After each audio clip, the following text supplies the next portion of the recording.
So this is a video series that I'm going to be creating for you where I would be revealing the wealth blueprint and what gives me the authority to talk about blueprint of wealth building. There are a couple of reasons for that.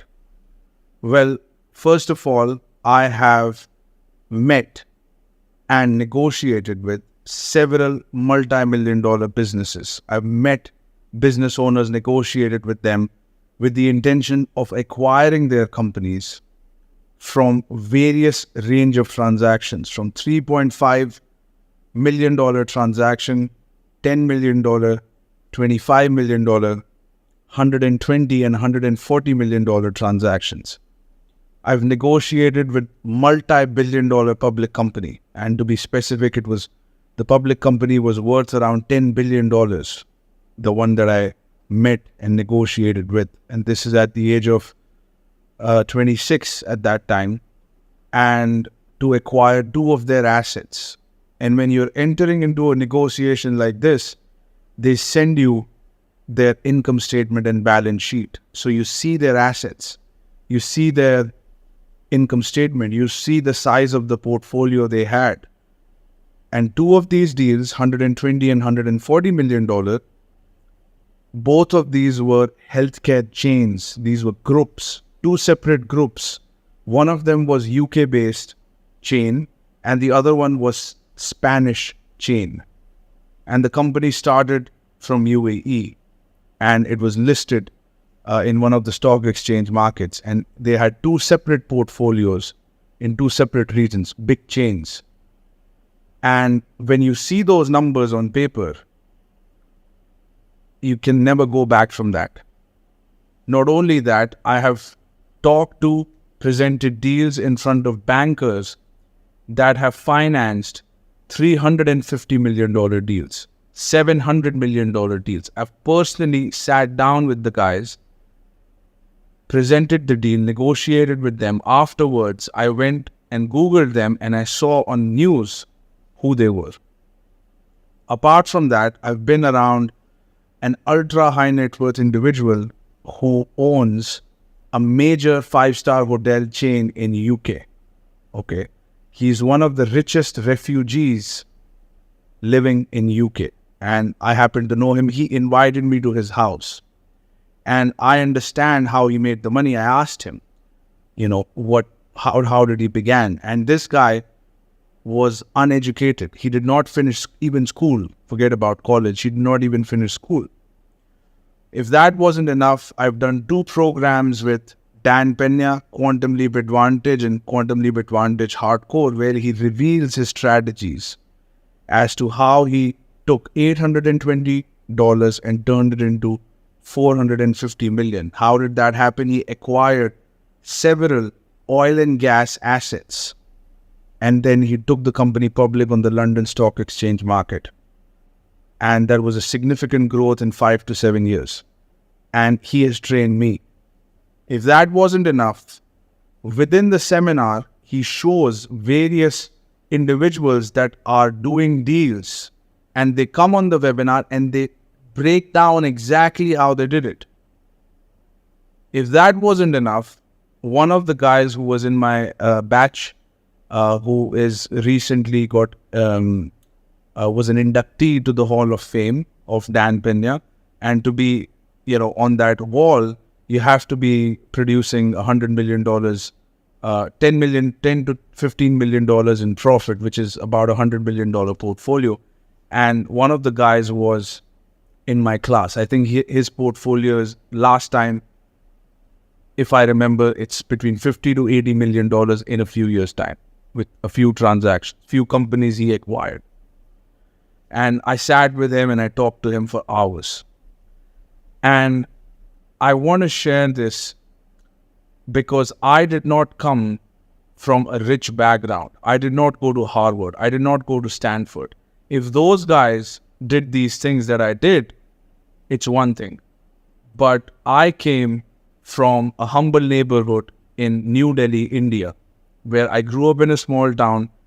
I went to school. I didn't finish college. I was raised by a single mom I lived in a 2-bedroom flat and my mother was making around $3,000. This is way till I was much older, till I was 18, 19. And I had no idea about, any of the stuff that I learned afterwards. I did not know any of the wealthy people. They were not around me. They seemed too out of reach. And this world of mergers and acquisitions, buying businesses, investments, and acquiring assets was way beyond me. So how did this kid land up in Dubai and structure a partnership with a $3.5 billion company CEO, who was the founding CEO of the second largest telecom company in UAE, which is known as Do Telecom. This individual, the CEO of $3.5 billion companies, have been around rulers of Dubai. He has had conversations with them. He has been around several royal family members. He was leading a couple of thousand people under him, and he was advising me. And he's on my board, he's my business partner, and he was the chairman of my company. So how did a kid at 19 who didn't finish college land up in a business partnership with him? Not only that, I was advised by a lawyer who is also the shareholder of my company, who advised a $13 billion bank merger. Two banks were merging. That transaction was over $13 billion. And the lawyer that was appointed to lead that transaction has advised me for hours on complex legal structuring. And I have met over 40 law firms, top law firms with billions of dollars in revenue. I have talked with the partners on complex matters. I have engaged with them in various kinds of dialogues. In a very short period of time, I've met top accounting firms. And I was also advised by a chief financial officer of a $400 million energy conglomerate. Conglomerate is a portfolio of companies. So it was an oil and gas portfolio of companies that started off in UAE, and it had various companies around the world. It had its head office in UAE. And the CFO of that company, who was also the shareholder of the company, was my board member and a shareholder. So he advised me on various financial matters. Not only that, he advised me to visit the company, the headquarters, and I met the shareholders also briefly. I just said hello, but I sat down with him and I've seen these facilities, I've seen these companies. I've looked at the numbers. When you look at a financial statement, how much these guys are paying salaries to their employees. What are the positions and roles of these employees? What is the organizational structure? How many companies do they have under portfolio? Who are the shareholders? What is the organizational chart? What is the composition of equity? How the money is being invested? What are they buying? What are their assets like? What is their liabilities like? What is the debt like? And if that wasn't enough, I've taken these financial statements, I've presented it to my board members in very exclusive and confidential meetings, and I've presented this data and gotten their feedback. And I also managed to get two of the healthcare CEOs who were CEOs of hospitals, major hospitals in UAE, who used to run hospitals, and they understand all kinds of intricate details of the hospitals from inside, and they would look at these financial statements and they would give me their feedback, whether this is a good business or a bad business. I would get feedback from the former CEO of the $3.5 billion company, from the top lawyer, from this financial professional, from one of the accountants from KPMG, senior partner from this firm, former retired senior partner, who advises billion-dollar conglomerates, family offices, who own several companies in UAE. And I have been in negotiations with, some companies, healthcare companies that were part of much bigger public companies even based in India, I've negotiated with 2 different public companies. These are billion-dollar companies who had some portfolio in healthcare, and they were interested to have a dialogue to sell their assets. So I have seen the full range, and it's important to see the full range from nothing to being exposed to all of this. And you would be surprised that the big billionaires started with nothing. Nothing. And most of them were uneducated. That was a weird trend that I saw. That they didn't have big degrees. A lot of them didn't. Some of them would, but a lot of them didn't. The ones that I met didn't have a lot of education. I've met several other public company shareholders whose families started big companies, and they were second and third generation guys. I've been around them too. I know how they live. I know how they think. And imagine a small town boy doing all of this at my age. How did I get all of this exposure? I've done over 50 courses. I've read countless number of books. I've had many mentors, even apart from Dan Pena, including Tony Robbins. I've done some programs with him. I have deeply studied Robert Kiyosaki's book. I've read and I've done over 50 courses on various subjects, including finance, sales, marketing, negotiations, how to build business, entrepreneurship, leadership, project management, project creation. And I'm going to be sharing with you what I have learned, what I have seen, both directly when I was exposed to these transactions and with the people that I met who acquired several companies, who have big portfolios at different levels. I've met an entrepreneur at $1 million, $3 million, $5 million, $25 million, $50 million, and hundreds of millions. And I have talked to them, I have interviewed them, I've asked them questions, both broad to specific, and I've been trained by several high-profile individuals. So I'm going to be sharing these secrets with you in this video series. So what exactly is in this video series? Because I have seen this whole range from not having anything, my mother making $3,000, living in a 2-bedroom apartment in Delhi, seeing that world, and we were 3 people, my brother, my mother, and myself. We were living in that money, and most of the money was spent on my brother, so I had really nothing. And how did a boy, 17-year-old boy, write his goals down, visualize these big, massive things? I mean, I used to, when I was in London, and I couldn't even dream of going to London, but I visualized it happened. When I was in London, I used to go to Mayfair, and I would look at houses, beautiful cars, and I would visualize. And I didn't know anything about finance. I didn't know anything about business, entrepreneurship, nothing. But I believed, I had a vision in my mind. I didn't know how to bring that to reality. I didn't know when it would happen. I didn't know if it would happen. But I read some books. They said, write your goals down and visualize. I trusted the people who wrote the book, and things started to happen. Now, did things started to land on my lap? No. But my mind opened up. When my mind opened up, I was open to books. I was open to mentors. I was open to courses. I did those courses. Some of them worked. Some of them did not work. Some of them did work but didn't work immediately. Maybe the effect started 5 years after I did the course. I did a course with Ty Lopez. Nothing happened at the beginning. But then the information slowly grew, and 5 years later, it worked. So there are these...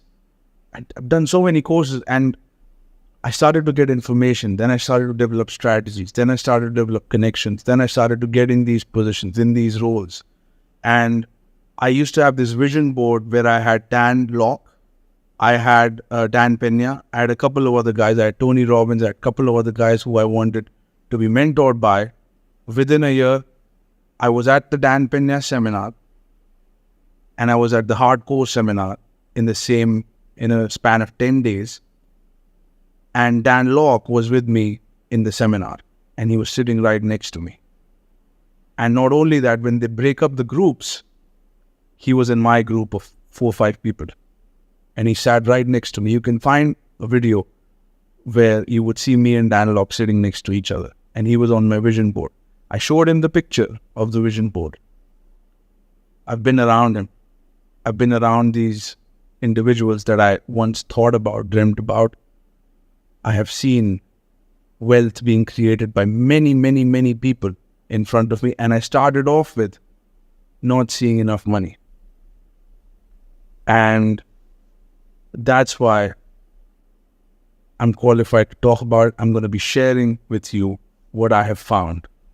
So in this video series, it's going to be it's going to have quite a few parts. It's for serious people who want to transform their life, transform their perspective. First shift will happen here always.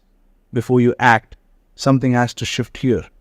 So this video series is designed to create that paradigm shift. I'm going to be breaking down some complex financial concepts that once you understand will completely shape your destiny, your life, everything that happens in the future.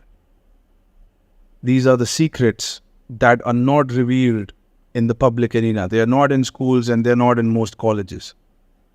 This is something that happens in boardrooms, in banks, conversations, negotiations, in lobbies of 5-star hotels where bankers and the prospect meets. That's where these conversations are taking place.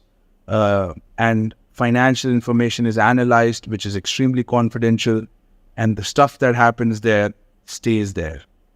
It doesn't make it to the college classroom. It doesn't make it to definitely doesn't make it to the school classroom. So those are the types of conversations I would be revealing in this series. Stay tuned. Watch it from the beginning to the end if you're serious. And do not break the sequence, because the way I would organize these series is going to be sequential. So you watch the first part, 1, then the second, then the third, then the fourth, right? And so on. So that's what I have to say, and I will talk to you soon. I'm preparing the series as I'm making the videos. I just put together a presentation for you, and I've put in a lot of thought, and I had to collect and remember a lot of data that I've seen and compile it in a manner, in a way, if I have to explain my younger self who didn't understand anything, how I would explain to that kid, I will be presenting the information in that format. So stay tuned, and I will talk to you soon. So now we will be decoding the wealth blueprint that I talked about, and I will be covering 7 money archetypes. Okay, so these are the 7 money archetypes, and the first one is the brokey. Okay, I've been there. I'm sure you have been there. When we were growing up, we were all broke. We didn't have any money. We didn't have any source of income. We didn't have any assets to our name. So this is where we all start. This is where probably Zuckerberg started. This is where Elon Musk started. We don't have any assets when we are born. We only have our parents. They have assets and they have income. So some of you might be in this stage, and a lot of the billionaires came from this phase. So it's okay if you're at this phase. You don't have to stay here. So that's number 1. Number 2 is the low income employee. This is somebody who's making $10,000 to $50,000 a year. You're starting out in employment. You are in your early 20s, even in your 30s, even in your 40s. And you have a low income around $10,000 to $50,000 a year. My mother was in this bracket, and this is probably one of the worst positions to be in, because this person doesn't have any time and has very little money, and this is strongly tied to the rat race. So this is one of the worst positions to be in. If you are in this position, you must do everything in your power to restructure this, but we will cover this in depth as well. The third one is the high income employee. This is a senior executive or somebody who possesses a degree, a very valuable degree, law or a doctor degree, or you possess some skill that you can trade with the company, and the companies are willing to pay you between $1,000. This could even be a sales and marketing professional. This could be a public speaker, a consultant. There are many professions that pay this amount.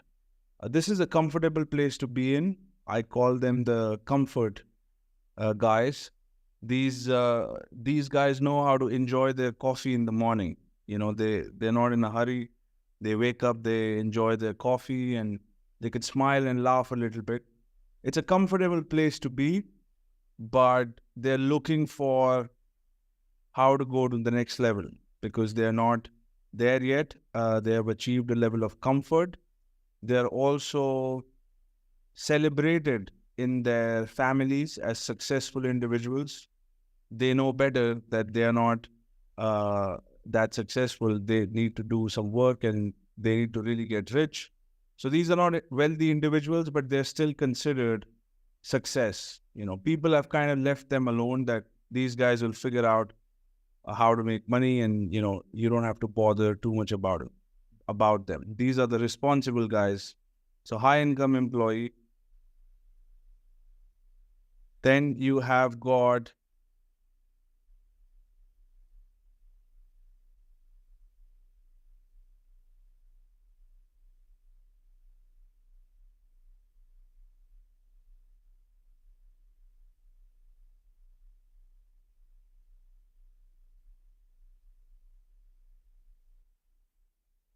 have got the small business owner. So this is someone who has really figured out how to sell to the public. This is the sales and marketing guy. He understands how to market things. He understands how to identify the right products that the market needs and knows how to deliver. This guy has strong leadership skills, sales skills, negotiation skills, marketing skills. And a lot of the internet millionaires come in this category. This is small business owner between $500,000 to $20 million. These individuals tend to be highly charismatic, and they tend to have a good work ethic, decent risk appetite, and a range of skill set. So they're not specialized individuals, but they have a range of skill set, and their core is composed of sales, marketing, negotiation, leadership, public speaking. This is what a small business owner looks like. They're very charismatic, very good at relationships, and that's the small business owner. Then you've got the celebrity, the talented, the shining star, the upcoming rising star, kind of like Austin Butler, who played Elvis, or Rami Malek. These guys have just started with a bang. Jack Harlow. These guys have really started with a bang, but there is no certainty of long-term future. They have made money. They have, a lot of people behind them. They have large networks behind them, and they've made some money. Between $1 to $20 million. They made it too quickly. And these guys are financially unsophisticated, a lot of them, because most of their time has gone into developing talent and then marketing that talent. So they haven't had really the time to understand financial statements. They also tend to be very creative, and numbers make them sick. So this is the celebrity archetype. So rich, but vulnerably rich. That's my perspective. Then you've got the big business owner. Grant Cardone would be in this category. He was for a long time. $100 to $500 million. My mentor, Dan Pena, could be in this category. Several $100 million. And I know some people who are in this category. These are the big business owners who own large portfolios of either businesses, real estate, but it's unlikely that the source of their money is one thing. It's never the one thing at this stage. It's a series of things in their portfolio, in their basket of assets. They've got quite a few items. They may be across several industries. If they are in one industry, they are dominant players. So if it's online marketing industry, they are crushing it. They are among the top 0.1%, 0.001%. They're among the top earners in any industry. If they are only in one industry, they're usually the dominant players. The guy that I met in London, who was worth around 500 million pounds, he owned a chain of hotels, and he was a pretty known guy in the UK. He was one of the richest refugees in UK. So if you know someone in this category, and if they're only in one industry, they're typically among the dominant players. And of course, then you have the super rich. I call them the puppet masters, the guys who are playing in billions, tens of billions, hundreds of billions. You have got Mark Zuckerberg in this, Larry Ellison, Elon Musk, George Soros, Trump. This is the super rich category. This is where most of us want to be. So we look at their financial statements. We will understand their source of income and how they make money, each of these.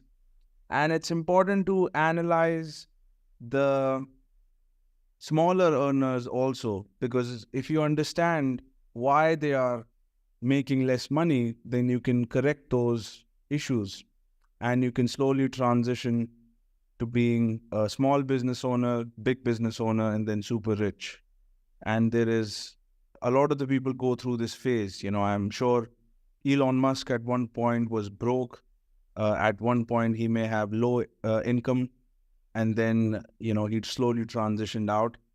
I know the guy who was worth around 500 million pounds that I met was a low income employee. He was, working small odd jobs, and he was barely getting by. And from that to making 500 million pounds, it's a pretty big deal. So don't get disheartened if you see these and it triggers you a little bit, because a lot of the super rich have gone through various phases. And some of you and some of the individuals I'm going to be talking about will be in several of these categories.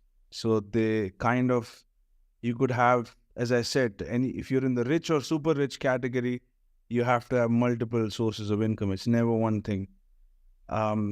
So before we get into analyzing their financial statements, I wanted to cover some things before that, because if I don't cover them, then the presentation may not make sense. So I wanted to cover the fundamentals of understanding financial statements, because the entire secret of these individuals lie in the financial statements. And how you figure out how somebody makes money really depends on how you interpret the financial statements, because it has many types of interpretations. It's not, everybody's going to give a different opinion of the same company, same financial statement, and everybody's going to have a different opinion. I have sat down with high-profile executives who have extremely sophisticated ability to read financial statements, several of them, and they all say different things. The lawyers, when they read financial statements, they look at different things. Accountants look at different things, and the finance guys look at different things. And if you follow somebody like Robert Kiyosaki or Dan Pena, they will look at completely different things. So it's not just understanding the financial statements, but also interpreting it. And so I'm going to be covering some of the fundamentals of the financial statements. This is my perspective. Okay, this is not IFRS compliant, International Financial Reporting Standards compliant. This is my subjective view of how a financial statement looks like. This is my opinion. And this is my subjective view. Okay, so when I say financial statements, I'm really referring to my interpretation of it. And if you want more information on this, you should consult an accountant, a lawyer. They will tell you what's the technically right thing. There is a technically right thing, and then there is, basically the truth and how we see things, right? So technically right has definitions have to be proper, every word for word and all of that. So I'm not going to get into technically right things. I'm going to speak in simple terms, but understand I'm talking about something highly technical and complex, and it has a lot of rules, the financial statements. So, but we're going to be covering in very simple terms and how I see it. And so let's get started. So the overview is the 7 money archetypes. So we covered this. Then understanding the fundamentals of financial statements. Then analyzing the financial statements of 7 archetypes. Then we'll cover understanding their sources of income, structure and strategy of their income, limitations of each strategy and how to overcome them. Then investment philosophies of each archetype. Their decisions are governed by their philosophies. And what is a philosophy? A philosophy is something that determines what's the right course of action. Before somebody decides to purchase something, to invest their money, that decision is governed by their investment philosophy. And one thing about the 7 archetypes that you would find is that all of them have a different investment philosophy. Some are risk averse, some are aggressive, some are shrewd, some, there's different character traits, different philosophies, and they all want to live different kinds of life. That's what governs their relationship. Some value security, some want to have a family, some wants to, leave a legacy in the world. Somebody wants to be known as the richest man in the world. And all of those underlying philosophies govern their investment philosophy and how they, use their money and how they use their time. So we'll cover the investment philosophies of each archetype and the career evolution, which I was talking about. Then section 2 would be understanding the rich archetypes. I've created an entire section where we would be deeply analyzing the rich archetype and how they make money, because it's not simple. It's not straightforward. It's very complex. There are legal layers to it. There are legal and financial complications to it. These people don't have a simple life. These are highly complex individuals. They have got income from various assets in various industries. They are raising capital from banks. They're raising capital from investors. They are have tens of thousands of employees. They use financial instruments. They have various business strategies. Their investment philosophy. They have a complex network of people. A lot of the super rich, they hang out around lawyers, accountants, tax experts, lawyers from offshore jurisdictions, bankers. So we'll dig a little bit deeper into their network. Company and portfolio structures. What does that mean?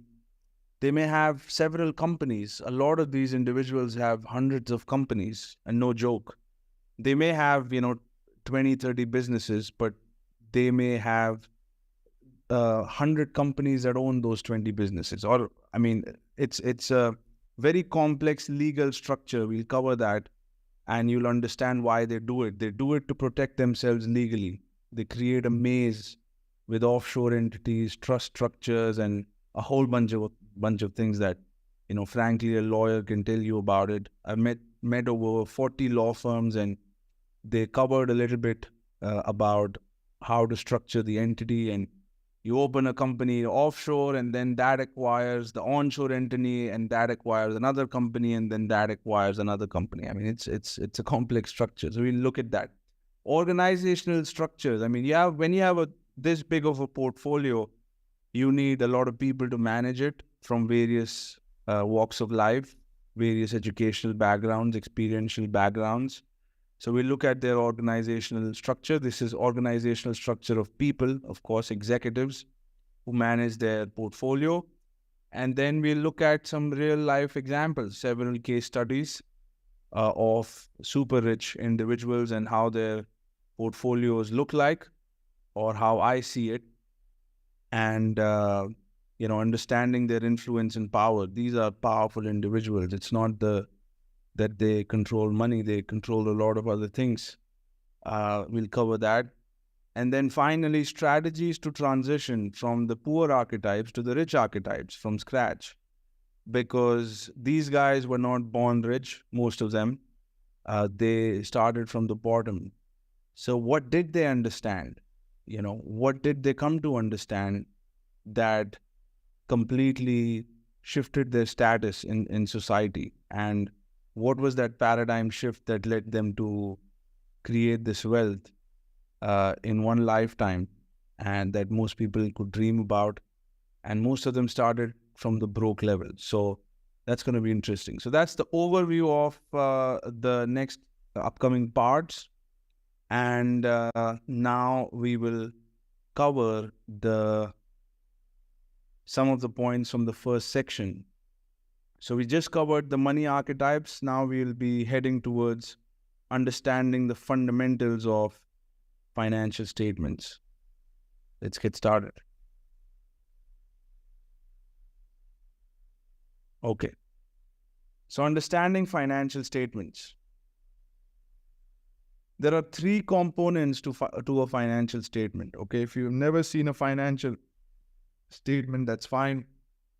I remember Dan Pena asked me to send my financial statement, and I didn't have one because I wasn't making any money, and I never had filed taxes.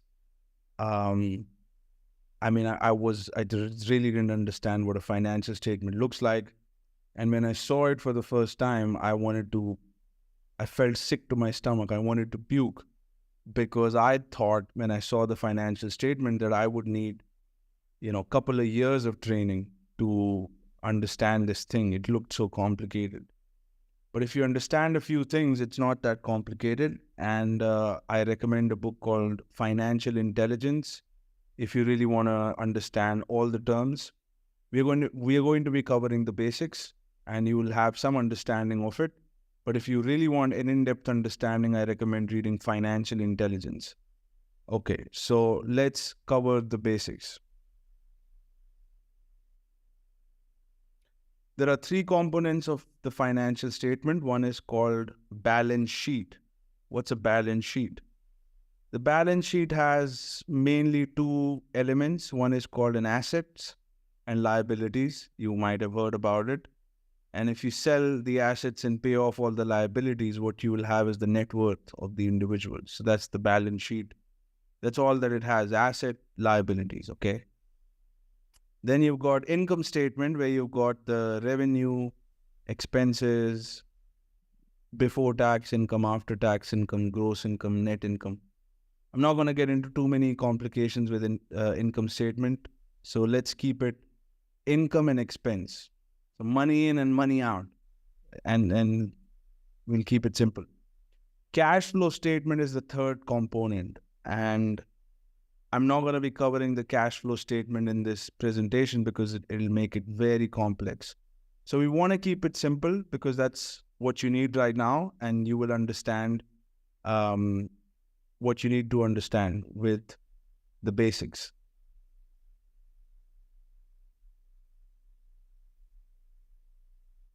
So you've got balance sheet and income statement introduction.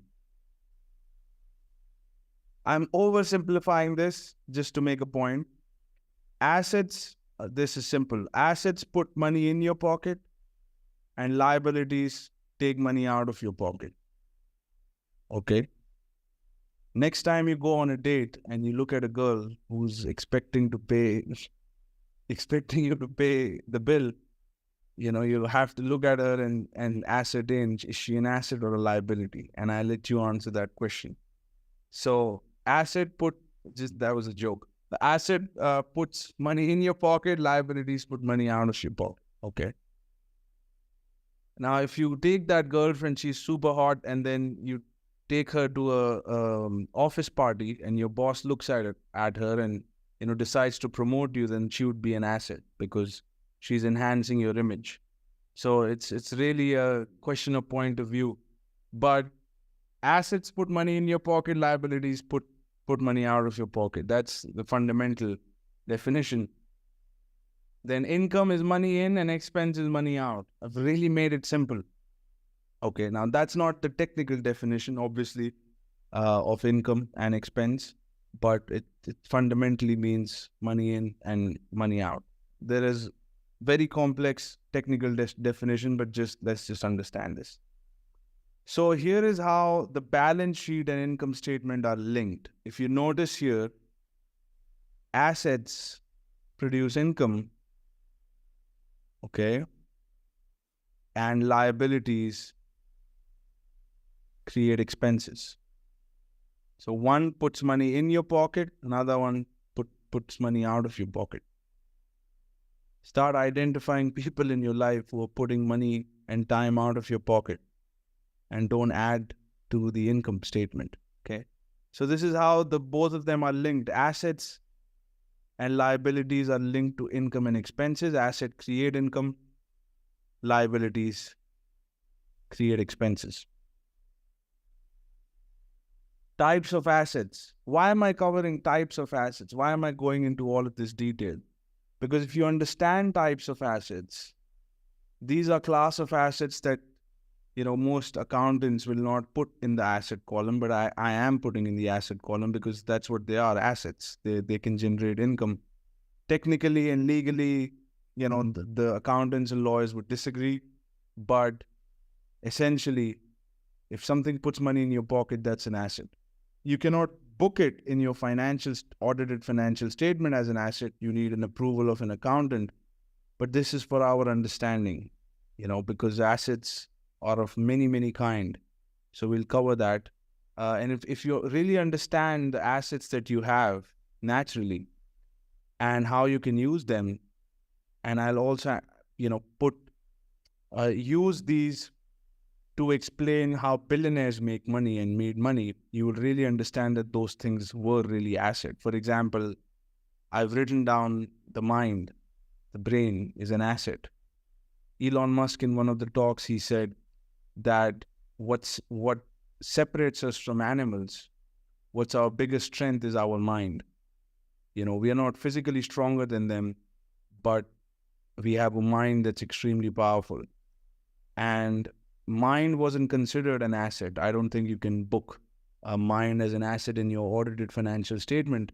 But if you look at what's happening in the world of AI, intelligence, that's a huge asset in today's world. There was a time where it wasn't considered an asset.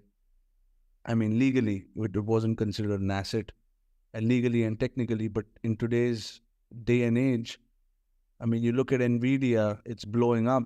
So obviously they're creating AI technology, and that is a huge asset. I would argue that that's the biggest asset in the world is your mind. So assets are of two types.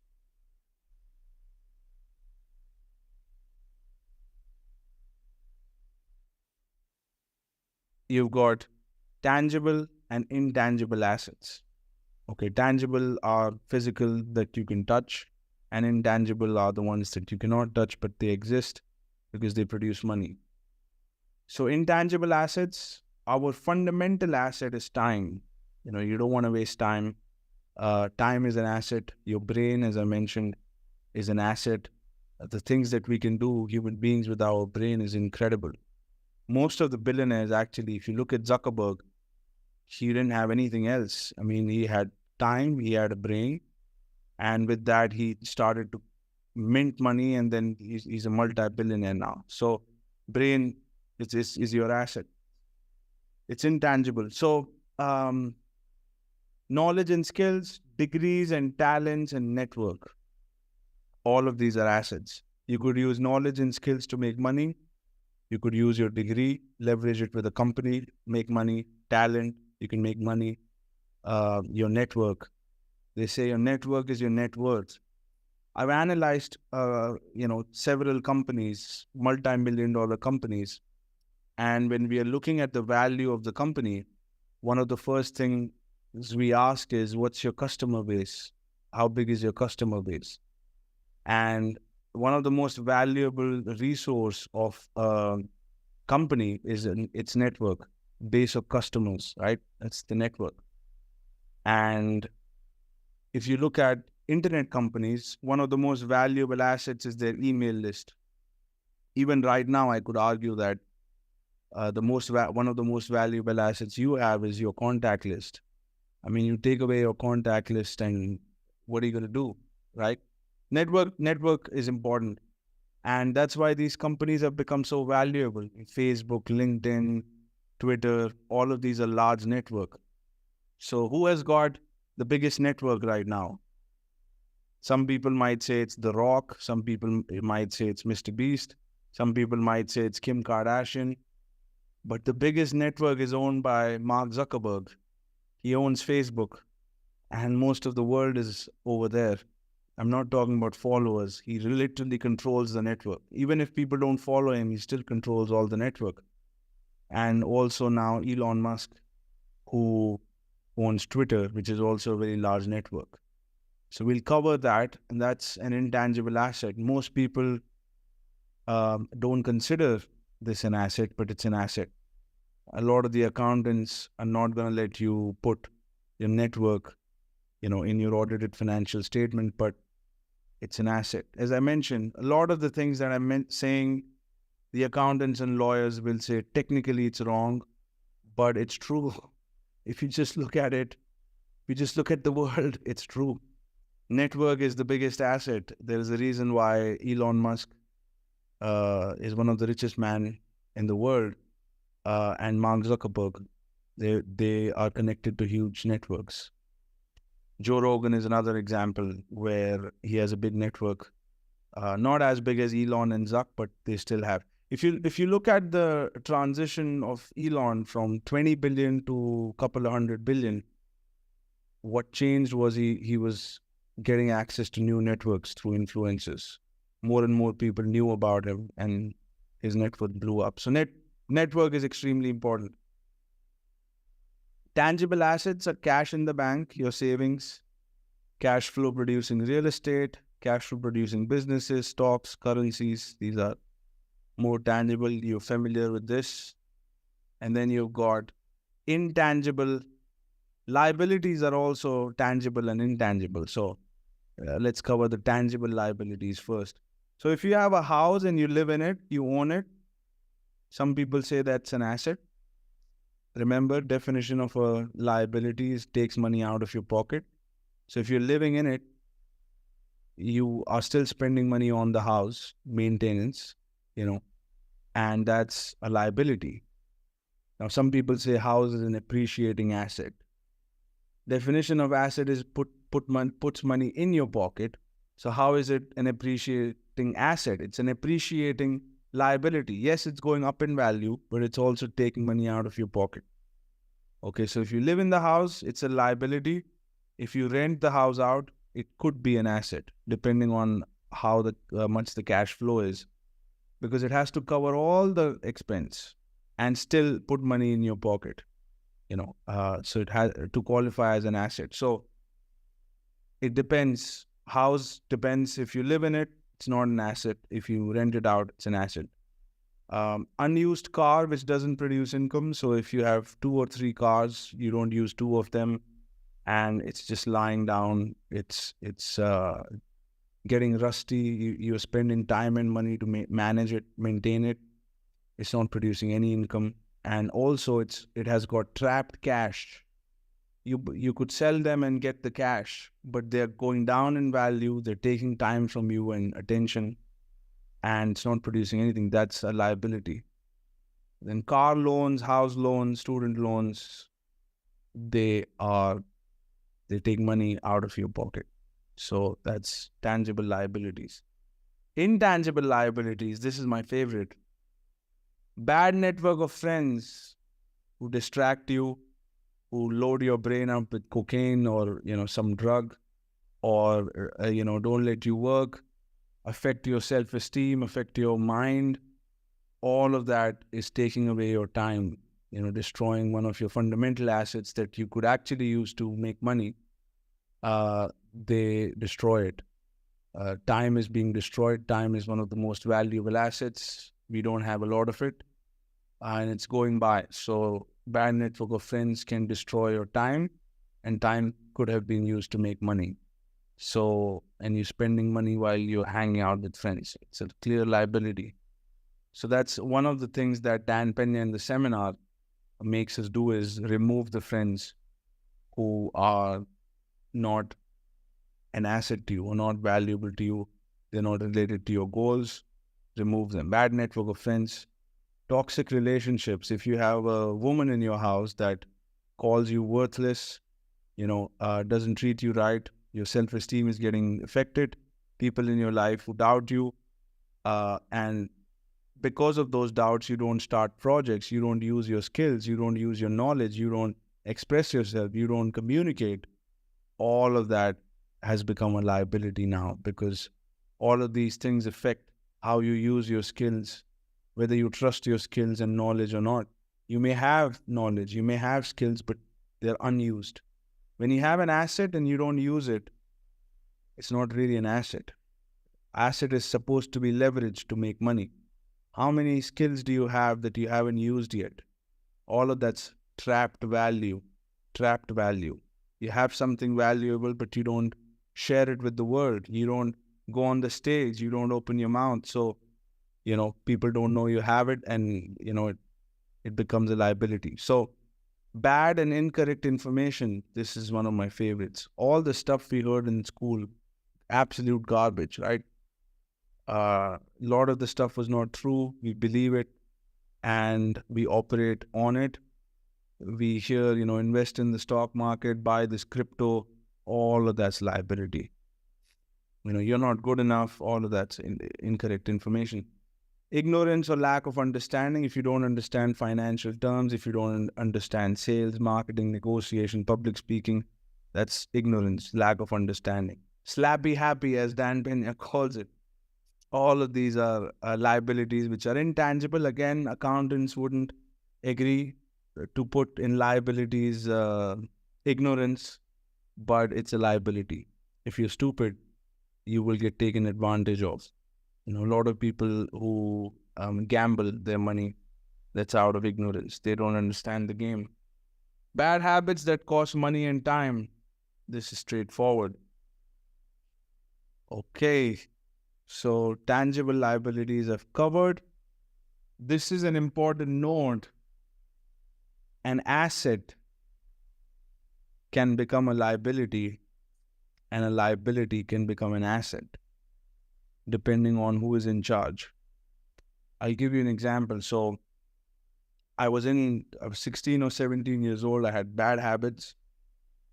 Every time I would get money, I would buy cigarettes, alcohol, and substances to get high on. Now, money is an asset. I put it in the asset column, but at that time, almost a decade ago, I would have used money to destroy myself. So it would have been better for me not to have money. It would have been better for me not to have time, because who is in charge matters. So, and now when I have money and time, I use it to make more money. I use it to do good things. So again, that comes back to the brain and comes back to the network. So it depends who has the money. It depends who has the time and what do they do with it. Somebody could have a couple of $1 million, but they may blow it up on women, drugs, and a whole bunch of other things, and you may lose it. So it's really about who's in charge and who's in control.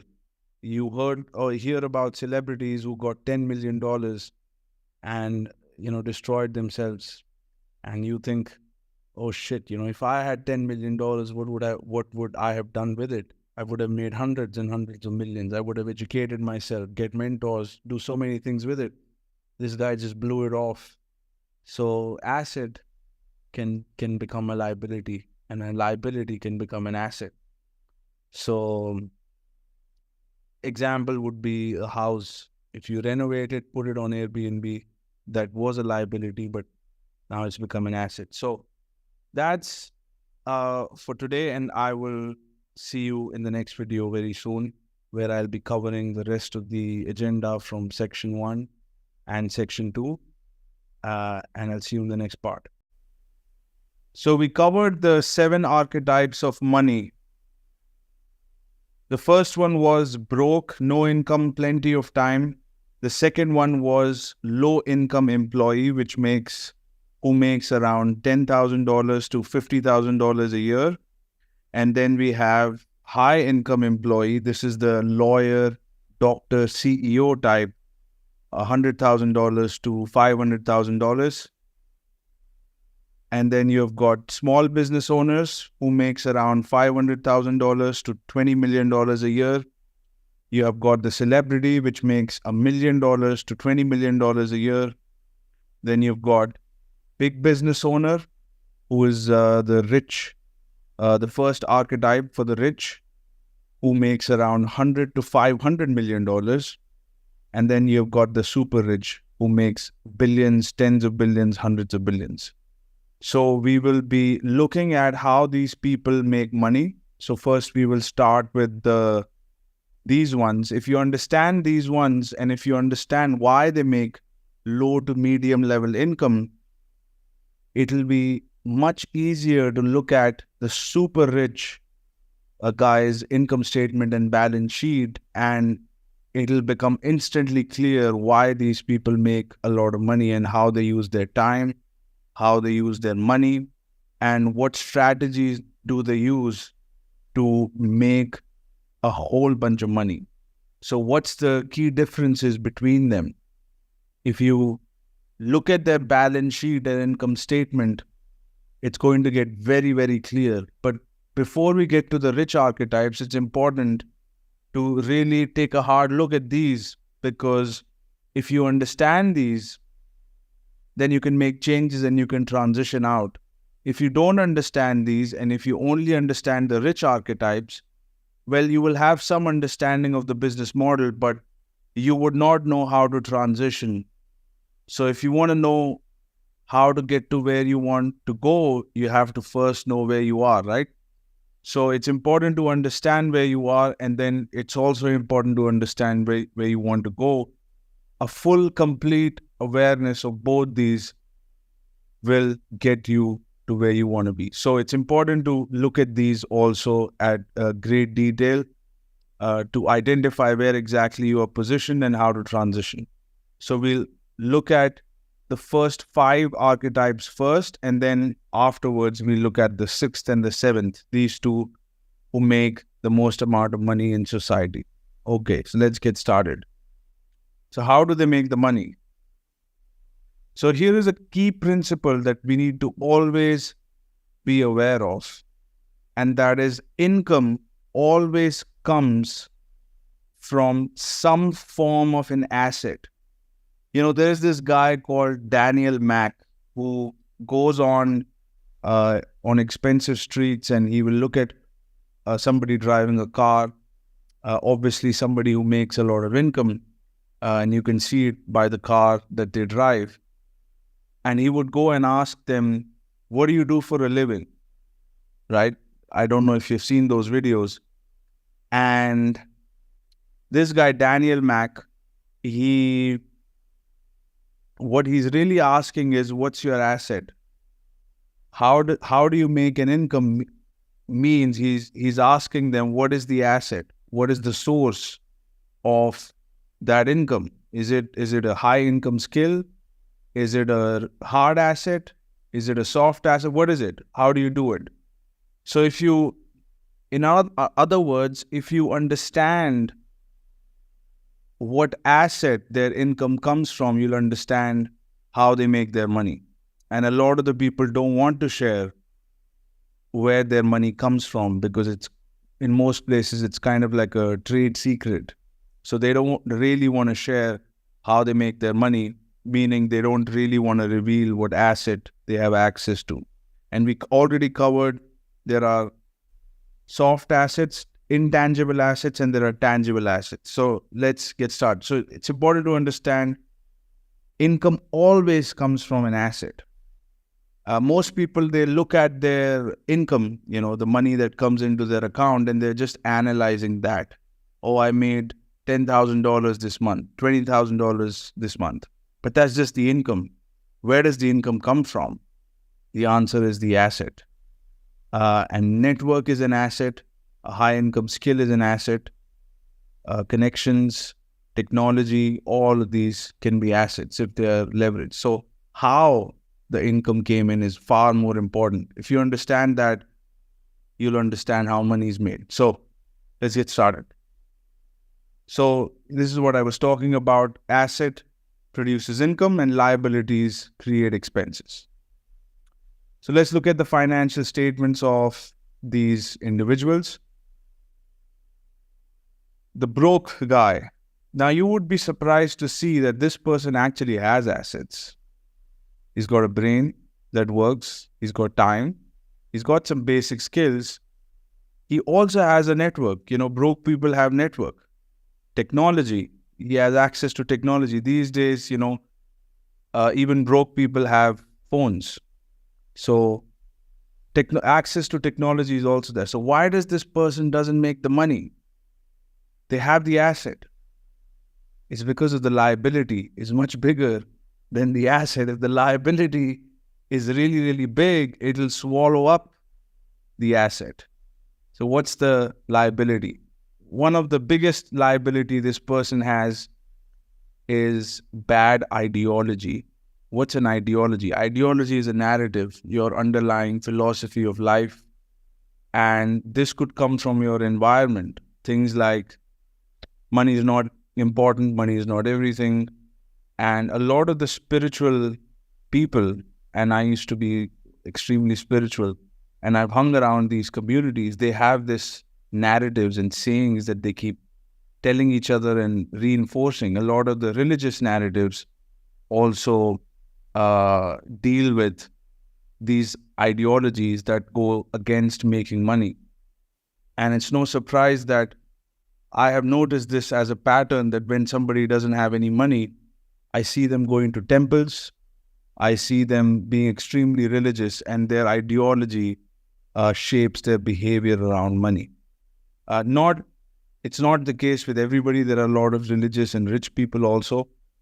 I'm not saying that religious people always have to, make less money, but there are a lot of ideologies in some portions of the religion that promotes, bad ideologies that stops people from making money. So bad ideology can come from parents, comes from any place really, and it's something to do with not wanting to make money or not having good values around making money.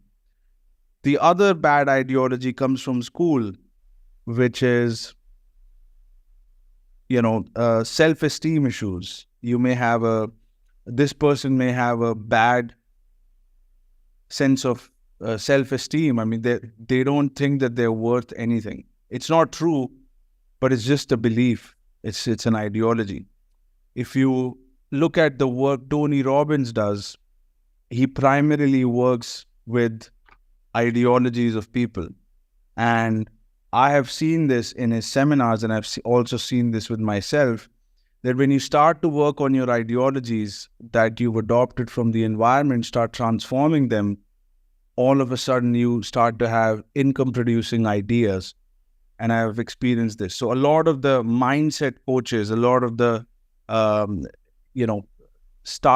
beginning of the self-development, the kind of work Tony Robbins does is around ideologies. So the biggest liability of a person is ideology. Bad information is also part of ideology, where they don't have the correct information, they have bad information. So that's one of the biggest liability. The second biggest liability is ignorance. They don't know how to leverage their skills and network to make money. So a couple of examples of this. I had one of my friends who I trained in dating, and he became really good at meeting women and getting attraction from them getting attention from them. And I told him, he was completely broke, and I told him, you have a network of people who are interested in this information, and they see your skill, and you can leverage this with them, and you can start making money. And he said to me that, Prithvi, I don't make money with friends. Friends are just there to hang out and have fun with, but I can't make money with friends. And what that is an ideology. That explanation came from his ideology, which came from his culture and tradition. So in his culture, and we are part of the same culture, it is considered really bad and negative to ask your friends for money, or to do business with to do business with your friends. It's considered bad. And how do you make a business proposal to a friend? He was apprehensive. And I worked with him a couple of months. I advised him. So he'd leveraged his network, and I was part of his network. And I advised him, and I gave him a strategy where he can use his skills to make some money with one of his friends who wanted really bad some consultation. And they got into an agreement, and they did not go for the dating. He was also working on several other things in business, and he was still not making money. He was still working a lot. And then finally, they both ended up working together, and the friend is one of his best friends, actually ended up paying him. And this friend of his ended up closing a major celebrity in India, among the top 3 guys, for a music record deal. And this guy was a singer, his friend. So if he would not have paid my friend would not have given a proper committed time to him, and he would not have received the value that he got from the consultation, and my friend would not have made the money. So both of them won, and the ideology was irrational. There is no such thing. You could sell your friends, you could offer them value, and if they find that thing valuable, they should pay for it, and that's just how it goes. But there are ideologies where they teach you not to do that. So I transformed his ideology, and I helped him leverage his skill and his network to make money. And I also worked on making him aware of what he could do. So I transformed his ignorance also. And he started to make money, because then he was actually able to leverage these assets. So that's an example of how somebody who's broke, if they work on these 2 things, if they educate themselves and they work on their bad ideologies that they receive from the environment, they could leverage these assets and start making money. Okay. So this person, his income structure has no income. So we just covered that. This is straightforward. Second is the low income employee. This person makes $10,000 to $50,000 a year. And again, asset, brain, time, basic skills, network, job, technology. And these people tend to be really hardworking. So I've noticed this, that they are really hardworking. So that could be an asset. And then their liability again is ignorance. Typically, they are selling their time too short. They could be making a lot more money. They're valuable individuals. But because of their ignorance, they don't understand the skills that they have.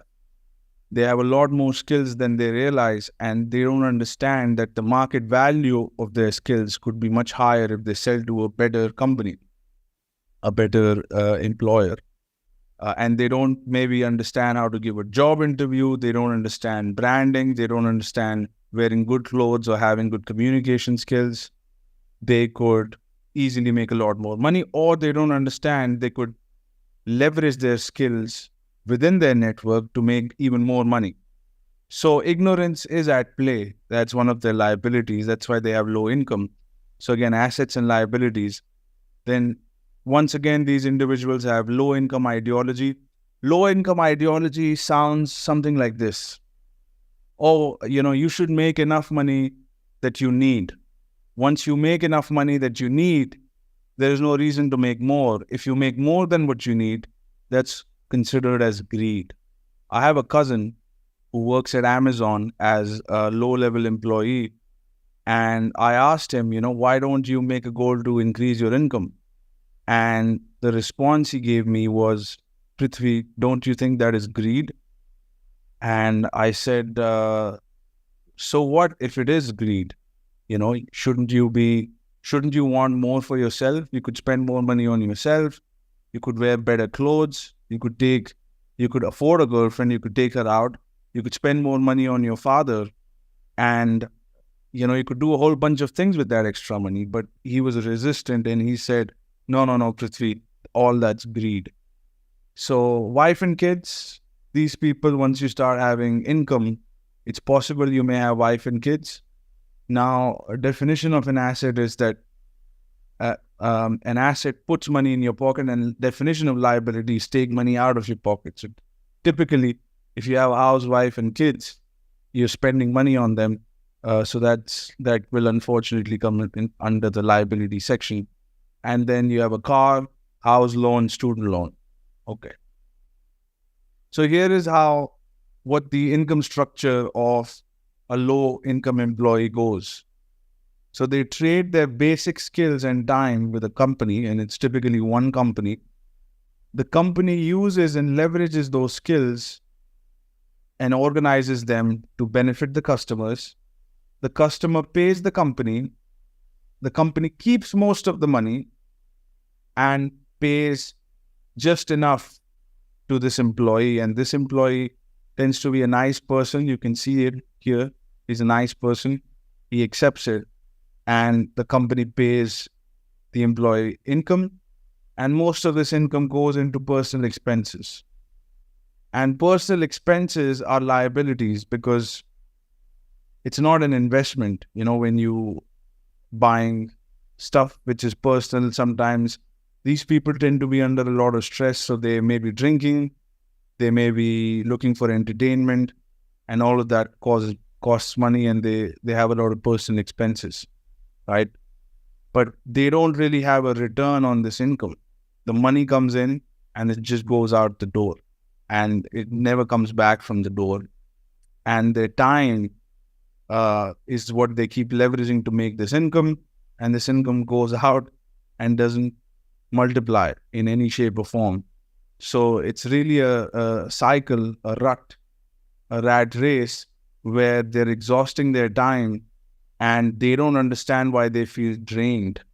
And the more they feel drained, the more sugar they want to eat or more alcohol they want to eat, and all of this money goes into some rich guy's pocket invariably, either through entertainment or through any of the personal expenses. But there's little or no investment of time or money to enhance these skills. They could easily reinvest some of this money, even in a book, $20 book, and start increasing their level of skill, start understanding, and start working on their ignorance, and low-income ideologies. If they just work on these two and work on their network, work on leveraging their skills in their network, they'll start to make more money. So they really need to reinvest their time and income back to build these skills. Otherwise, this rut will never end. And when I'm covering these archetypes, this is not a static state. You could change things overnight. You don't have to be stuck here. You could just transform. Once you understand this, you can just transform this. And right now you're investing time in this video to really work on this probably, or this, right? So, yeah, so that's the income structure of a low income employee. Then you have high income employee. This is the lawyer, the doctor, the um, the CEO, the CFO type, or a sales and marketing guy who's really good at it, or a public speaker. So you have those individuals who tend to have high income. Their asset is a brain. Everybody has a brain, right? Time. This is interesting. Typically, these people will have 1 to 3 employees working under them. So they not only have their own time, they have the time of people who work for them. They may have administrative assistants, virtual assistants, and so that the time asset that they have is actually, you could add +1, or you could add, 3 people on this time, and it has an exponential effect. And that's one of the reasons they have a high income. So not only do they have high income, they also have a lot of free time. And their time is spent on high quality tasks rather than, just mundane hard work like this guy does. They work on a little bit better. Their work life is a little bit better. These guys tend to love their jobs and want to stay in there. They tend to have a nice office. Most of the stressful work is absorbed by the employees, and they mainly work on strategic, or they mostly do high level, highly qualified jobs, right? So they have employees under them. So that's an asset. Technology, then 1 to 2 valuable degrees. As I mentioned, this could be a doctor, this could be a lawyer, or a combination of a lawyer and something else. And then or 1 to 2 high income skills. So it could be sales, it could be copywriting, it could be marketing, negotiations. Those could be the high income skill. And 1 to 3 employees under them. And then decent network. These guys tend to associate with people who have got money. So these guys are not wasting time, and these guys are hanging around good network. And they tend to be valued in the marketplace by other companies. Their liability is ignorance. Everybody suffers from some level of ignorance, right? We don't know everything about everything. So these guys are highly, highly specialized in 1 or 2 things, but they don't understand a whole bunch of things. And they frankly don't care because they're making enough money, right, to survive. They're not rich, but they look really good. They're respected in society, and they're pretty much in a comfortable place. And that's one of their biggest liabilities, is actually they're comfortable. They're less likely to listen because they tend to be considered successful. They don't want to lose their position. They value the position that they have. They worked hard to attain it, and they tend to be a little more risk averse. So that could be a liability. It's not the case with everybody, but I've seen generally people who make good income, they have a beautiful girlfriend or a beautiful wife. They have a nice house. They have a good life. They don't want to lose it, for nothing. So they tend to be risk averse. So that is a liability. If you want to make a lot more money, there are times when you take risks. So wife and kids. Then another thing about this archetype is, because they are considered successful, they have to maintain their image. Image is important in their office or at their work, in front of their clients. So they may have a nice suit, they may want a nice car, and they also may invite their clients and their colleagues to their house. So they need to have a nice house, and they have high expenses because of that. So even though they're making a lot of money, they're also spending a lot of money. And so that'll be in the liability section. So let's look at the income structure. How do they make money? Very similar to low-level employees. They trade high income skill, or qualification and time with a company. So it could be a doctor working at a clinic, a lawyer working at a law firm, a CEO, managing operations for a company. And These guys are not necessarily in direct contact with large group of customers. They may have some exposure to customers, but not to all of the customers. So they trade their time with the company markets to the customer, and they may be positioned with only one of the services at the company. And as I said, these are highly skilled professionals. So they tend to be positioned around one service, one or two services. And again, the company collects money from customers by selling various range of services and products. And these people tend to have an exposure to few of those. Again, most of the money is collected by the company, and the company gives them a salary. And it's important to understand that this is not multiple sources of income here. This is just one company. So if they lose this job, they'll take a serious hit on their salary. And, it's a high paying job, and they cannot always replace this job. So these people tend to stick with one company, and they really focus on relationships with their employer. And they have to make sure that they stay,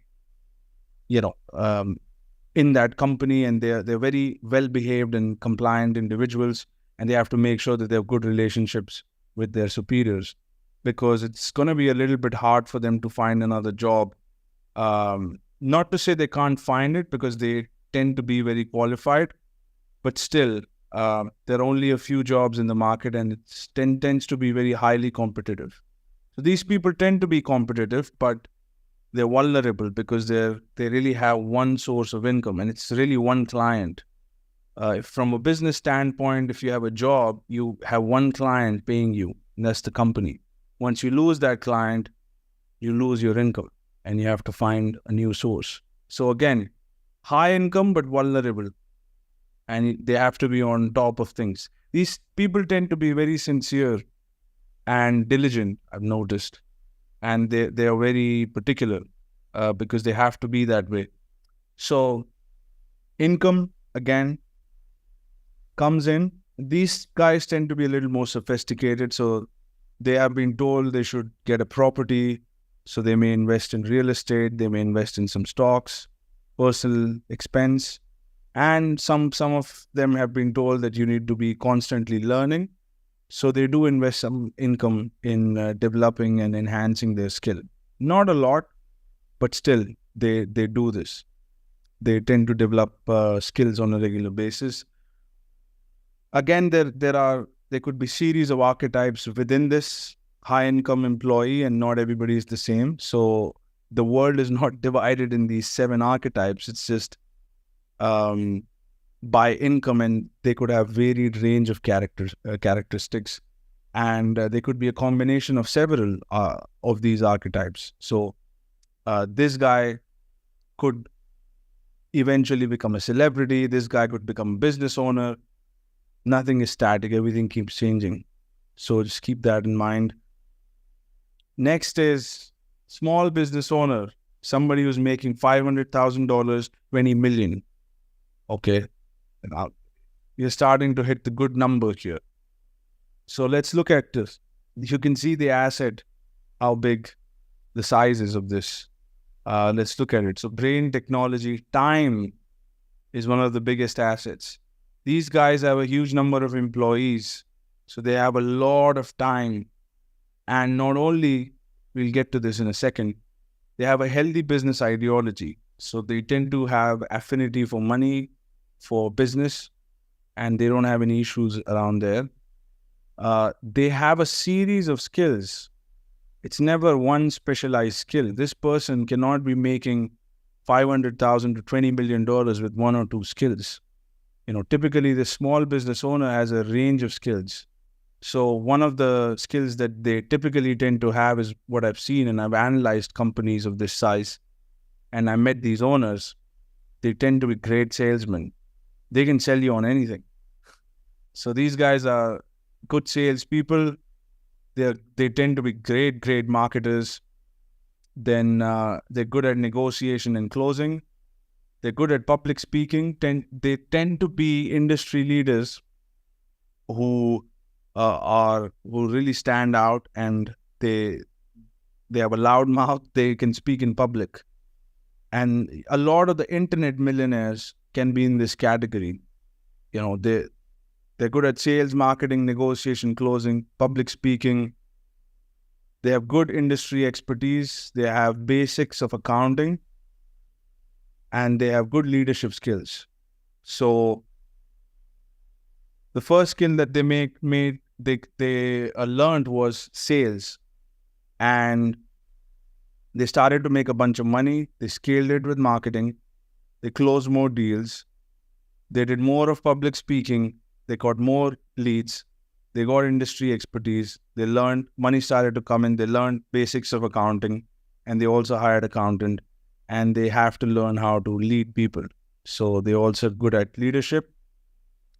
These people, as I said, tend to have multiple products and services. This business is not based on one or two products. They'll have a range of products that they're selling, a whole range of products.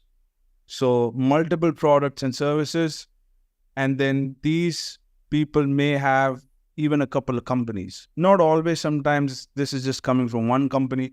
But in some cases, I've seen some clinics which are doing 20 million revenue have multiple locations. And then big network. All of this money comes from a very big network. And then 5 to 25 employees. So these people, it's not that they have these 7 or 8 skills.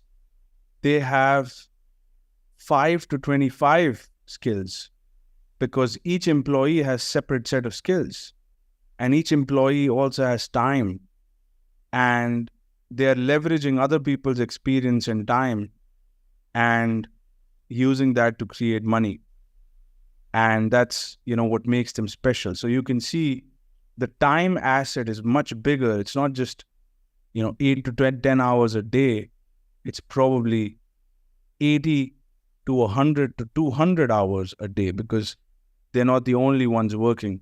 They have a whole team of employees. So their asset class is much bigger, and that's the source of their income. But the main asset, I would say, is a range of skills they have, high income skills that they have. These guys also have ignorance, if, hard to believe, but they don't understand everything. For example, I didn't write finance here. I only wrote basics of accounting. Finance is the ability to raise capital and reinvest it in revenue growth endeavors. And these people tend to be weak on finance. They tend to understand and they know how to count money that comes in, but how to reallocate. They can even reallocate the capital that they created. They can reinvest the sales. But raising capital is something that not a lot of these people understand. They can sell, they can make money, but they tend to have a debt-averse ideology. So these people don't like debt. These people want to be in charge. They want to control all of the company. The reason that they have so many skills is because they're leveraging skill to make money. They're not leveraging debt to make money. That's the instrument of the big business owner. Big business owner knows how to use debt to create wealth. Somebody like Trump, he knows how to use debt. But this person highly relies on skills of themselves and other people. So debt-averse ideology. So they don't like debt, and they don't know how to use debt. So that could be a liability. And ignorance is a liability. They may have a small business loan. They tend to take loans, but very small. Car loan, house loan, wife, girlfriend, kids. So here is how their income structure looks like. These people tend to be a little more sophisticated. There is a reason they got to this level. They have 7 to 8 high income skills, a range of products and services, and time of their employees. They use these and leverage it with big network of customers that they built using these skills. And these customers love the products that they make, and they pay them handsomely. in this range. They receive the money and they spend very little on personal expense, and they reinvest the money back into the company to develop their skills, to pay their employees, and to keep making their products and services better and keep marketing it to the customers. So they reinvest their money back into their asset. These people tend to have one house, one or two houses maybe, couple of cars, and that's it. And their main asset is the company. So most of their money is actually will be spent here because they understand this, they control this, and they don't like diversifying. So they'll keep the money in this company. That's what I've seen generally. Then you've got the celebrity. This guy also makes a high income, $1 to $20 million. He's got the brain, time, talent, powerful connections, big network, brand and authority, technology. Ignorance is a big liability for this person. This person does not understand generally finance and accounting. A lot of the back-end stuff they don't understand, legal stuff they don't understand. There is a reason why they have this talent, is because they've invested almost all of their time to develop this talent that has actually made them a celebrity. This doesn't happen when you have a range of skills, a broad range of skills. This happens when you have extremely specialized talent, singing, or you're an athlete. You don't have the time to read about accounting, your whole schedule. If you're someone like Michael Phelps or Tom Brady and those guys, or Michael Jordan, those guys pretty much all about their field, their talent. So they invest all of their time here, and they tend to not know about a lot of other stuff. These are highly, highly specialized individuals, and that's why they are at a risk.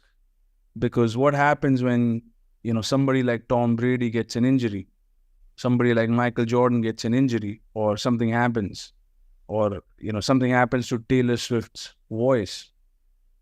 It's a pretty risky thing. Or that talent is not valued anymore. Somebody is even better talented than you. So that tend to be a little bit of a disadvantage, because it's highly specialized, it's competitive, and sometimes these talents are valued in the marketplace, sometimes it's not. For example, cricket is very popular, football is very popular, but hockey isn't. And maybe one day, and these things keep changing. WWE was really popular, and then now MMA is popular, right? So things keep changing, and you may have developed a talent and the whole industry changed, and you're at a risk. And these also tend to be seasonal professions, and they also tend to have a small shelf life. So this income is not going to last too long. They will have to leverage this to gain knowledge, to understand about business, and eventually diversify and become business owners. And that's what people like Taylor Swift have done. They get into more entrepreneurial ventures, and they use this money wisely. So again, they may have unhealthy ideologies, just like anyone. Unstable personal life.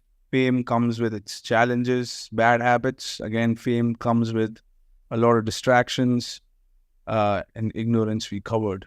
So this is what their income structure looks like typically. They have a talent and they leverage it with big audience. The audience loves them, and they promote products for companies, these individuals, and they mix these products with their talent.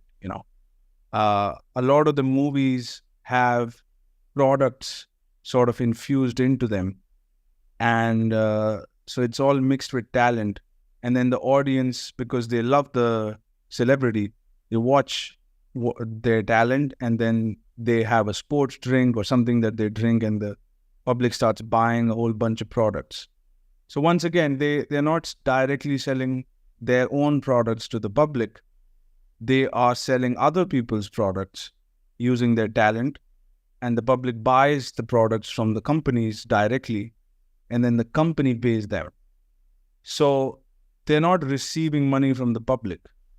The companies that endorse them receive the money from the public, and then they give it to them. So, and I'll tell you why this is a disadvantage. Because these are big paychecks. $5 million from one company, $5 million, second company, $5 million from a third company. These are just examples. Let's say these are 3 different brand deals. Well, your whole risk, 30% of your revenue is risked with one company. And if that one company cancels the contract, you will face a loss of $5 million. Whereas as a business owner, if you have one pissed customer, you don't lose a lot of money.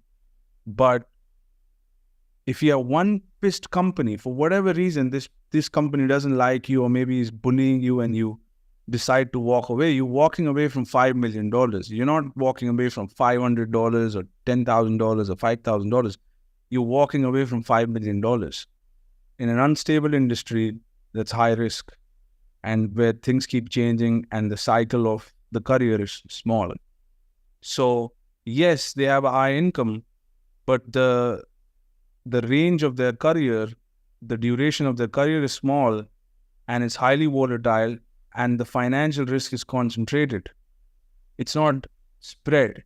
These companies could find a new celebrity, but it's hard for the celebrity to find a new company. Now, I'm not talking about Cristiano Ronaldo, David Beckham, these A-listers. I'm talking about somebody who makes between $1 to $20 million, a normal celebrity who's just a celebrity. He's not a business owner. He's not engaged in any entrepreneurial ventures. He's not, done what George Clooney did, or, selling tequila, or Conor McGregor selling his whiskey. I think this celebrity is just a celebrity right now. This is an early stage who just got discovered and started to get big paychecks. This guy is at a pretty risky position. So they typically have this income, and a lot of them spend on clothes and cars and houses. A few of them reinvest it in their education. These days, actually, they're getting a little bit smarter. So credit to them, hats off to them. And that's the 5 archetypes. And in the next video, we will be covering the 6th archetype, 6th and 7th archetype, which is in the rich category. Their income structures tend to be extremely complex, and they're not doing 1 or 2 things. They're doing a whole range of things. So we covered these 5 archetypes and how they make their money, their income structure, what are the risks, some of their ideologies, and the reasons why they make the amount of money that they make. So we covered the brokey, low-income employee, high-income employee, the small business owner, and the celebrity.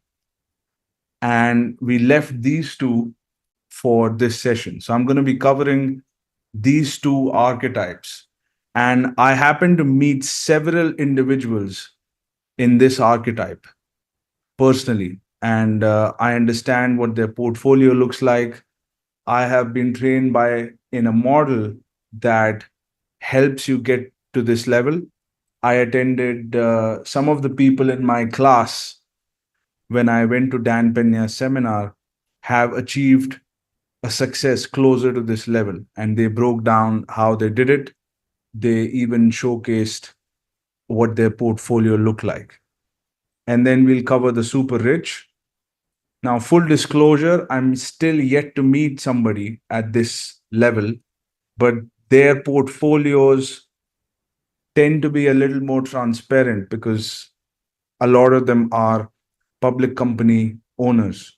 So you could easily analyze what their portfolio looks like. We're talking about Warren Buffett, Elon Musk, and the likes of those.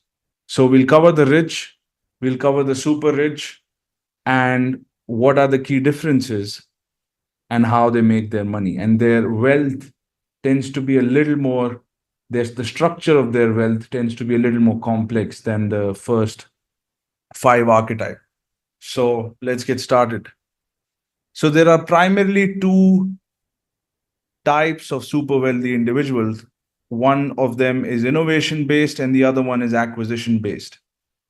So, innovation is when somebody invents a very disruptive technology and that changes a billion lives, and almost instantaneously they become billionaires in a couple of years. Example would be Bill Gates, Mark Zuckerberg.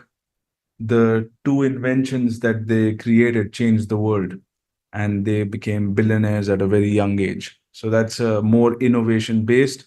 This did not exist for a long time, but after tech came in, when the computer revolution began, there were more and more individuals who developed this innovation based companies that, just these companies disrupt entire industries. And the entrepreneurs that get into this, they end up dominating the entire industry and they swallow up several industries. So that's innovation based. And then you have acquisition based. Acquisition is where you accumulate assets. And you've got several entrepreneurs in this. We'll cover that. So let's look at acquisition based first. You've got Carl Icahn. You might have heard about him. He acquires public companies, he restructures them, make them more valuable, and sells them. That's acquisition based. Henry Kravis, this is the founder of KKR, who has assets worth a couple of $100 billion. And they used to acquire assets using debt financing, and they would put very little money up front. The company was started with $250,000, and it has now assets worth of a couple of $100 billion. There is a great book called Merchants of Debt that you should read, that Dan Pena has recommended. And in that book, they say that the office of KKR had fewer employees than the coffee shop downstairs, where the building, the KKR offices were there. Downstairs, there was a coffee shop that had more employees than KKR. And these guys were acquiring big companies. I mean, there is a big acquisition that they did at that time, the biggest in the world. It was Nabisco, the company that makes Oreo cookies, Camel cigarettes, and they did that acquisition. So it was mainly, these guys were financiers. They would identify large companies and they would find a way to finance it with banks, with putting in very little money upfront of their own. So it started with little capital and very small employee based, and it has now assets worth hundreds of billions of dollars. And then you've got Prince Al Walid. He's one of my idols. He's a royal family member. He started out in real estate. He created a portfolio in real estate. He sold that a portfolio. He had a bunch of money, $500 to $700 million. And then using that money, he started to acquire stakes in large public companies. And he started to acquire very big companies. His portfolio includes Apple, Twitter, Tropicana, and a News Corporation, Citibank, all of these companies. Prince Al Walid, I've been studying him for a while now, almost 10 years. Then we have got Rupert Murdoch. If you're a fan of Disney was owned by one of Rupert Murdoch's company. News Corp is owned by Rupert Murdoch. I think Fox News is part of Rupert Murdoch. He grew by acquiring media companies. So when he was starting out, media was a new industry and it was up and coming, and he realized the power of media, and he started to acquire small media companies and then started to develop them, consolidate them, and then he essentially became a media monopoly. So he was in power, and some people said that he had tremendous amount of control to a point. I mean, they made a TV show, Succession, based on his life. You should check it out. He's worth a couple of $1 billion, but more than money, he's got a lot of influence and power because he controls print media and television. I mean, a lot of the Hollywood studios, including Disney and news channels. So if you control news channel, Hollywood, and print media, I mean, that's a lot of control on narrative and people's ideologies and how people think and who they vote for. So that's Rupert Murdoch. Then you've got Donald Trump, who built his empire in real estate through real estate acquisitions. Now, he also developed some buildings, but he acquired quite a few hotel casinos as well. We look at that. Then Grant Cardone, he's trending right now. He started off in education industry and then diversified into real estate. And now he's also getting into healthcare acquisitions. So that's acquisition based. Grant Cardone, I like him a lot.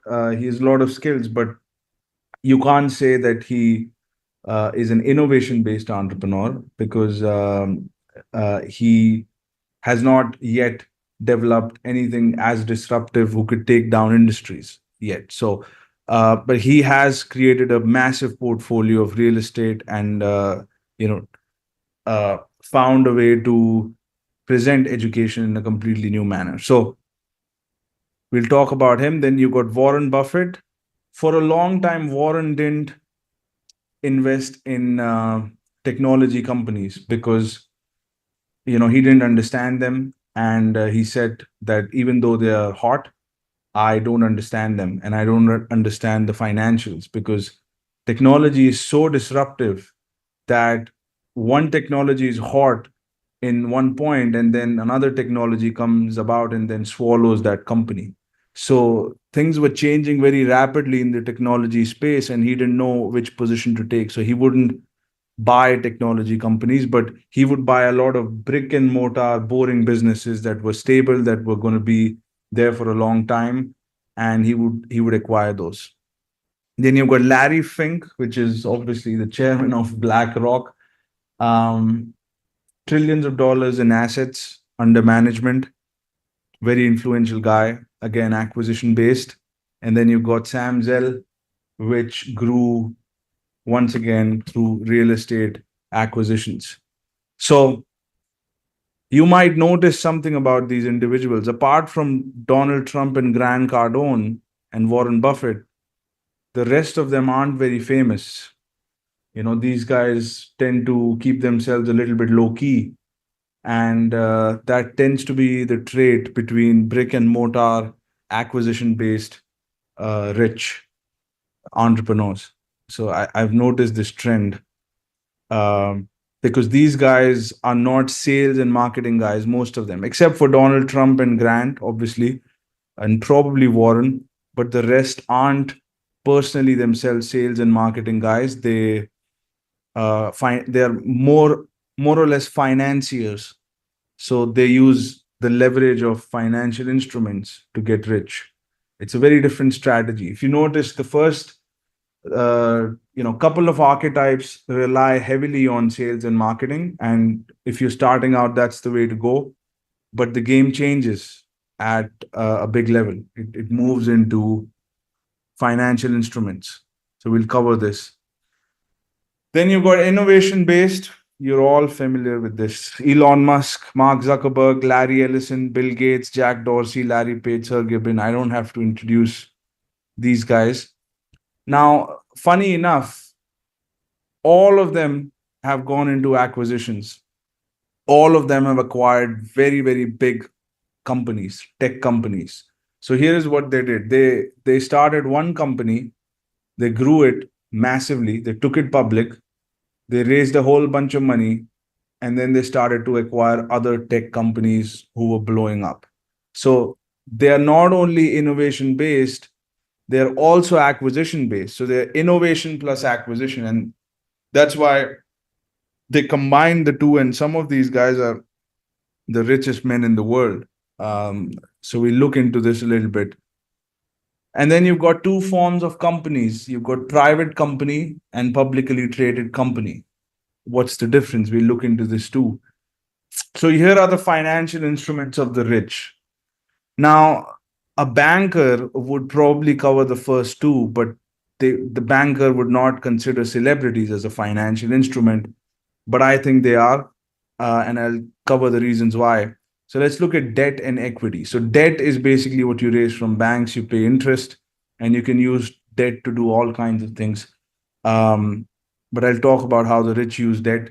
And then equity is something that you raise from investors, from private individuals who invest in your company, and you give out shares. That's equity.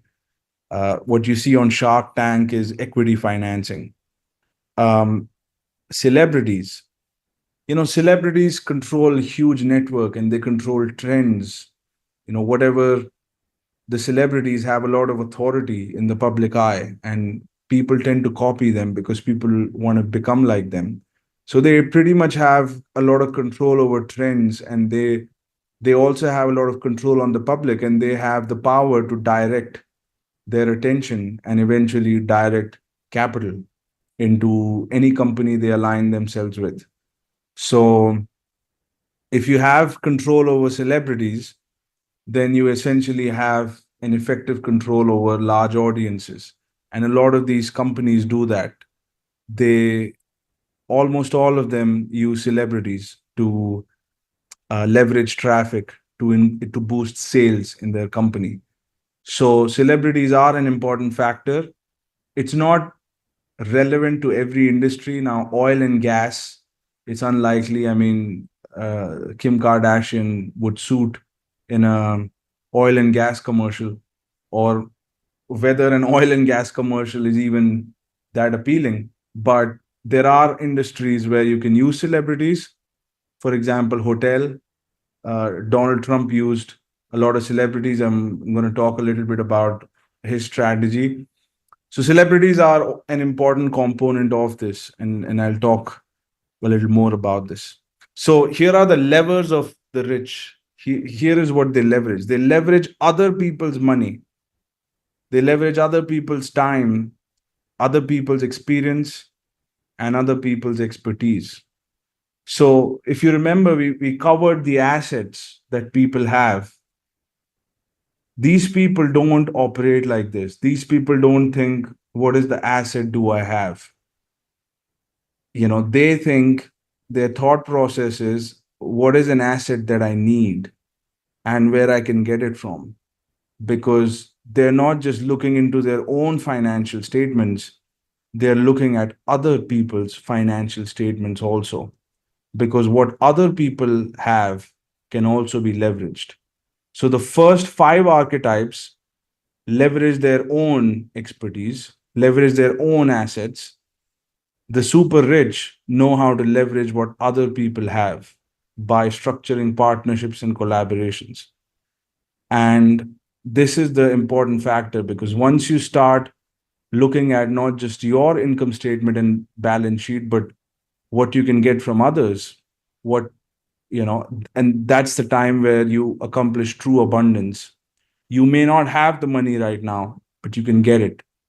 You may not have the knowledge, but you can get it from someone who does. You may not have experience, you can get it from someone who does. You may not have an audience, and you can get it from someone who does. So that's the real mindset. It's not to come from a standpoint of scarcity. Oh, I don't have this or I don't have that, but who has what I want or what I need or what the project needs, and how can I get it? These guys don't think in terms of degrees and experience. A lot of these people that I met um, didn't finish college. In fact, if you look back, I don't think Musk finished college. Zuck, I don't think he finished college. I don't know about Larry Ellison. Bill Gates didn't finish college. I don't know about Jack Dorsey. Larry Page and Sergey Brin probably, I'm not sure if they did or not. But it's because they understand this.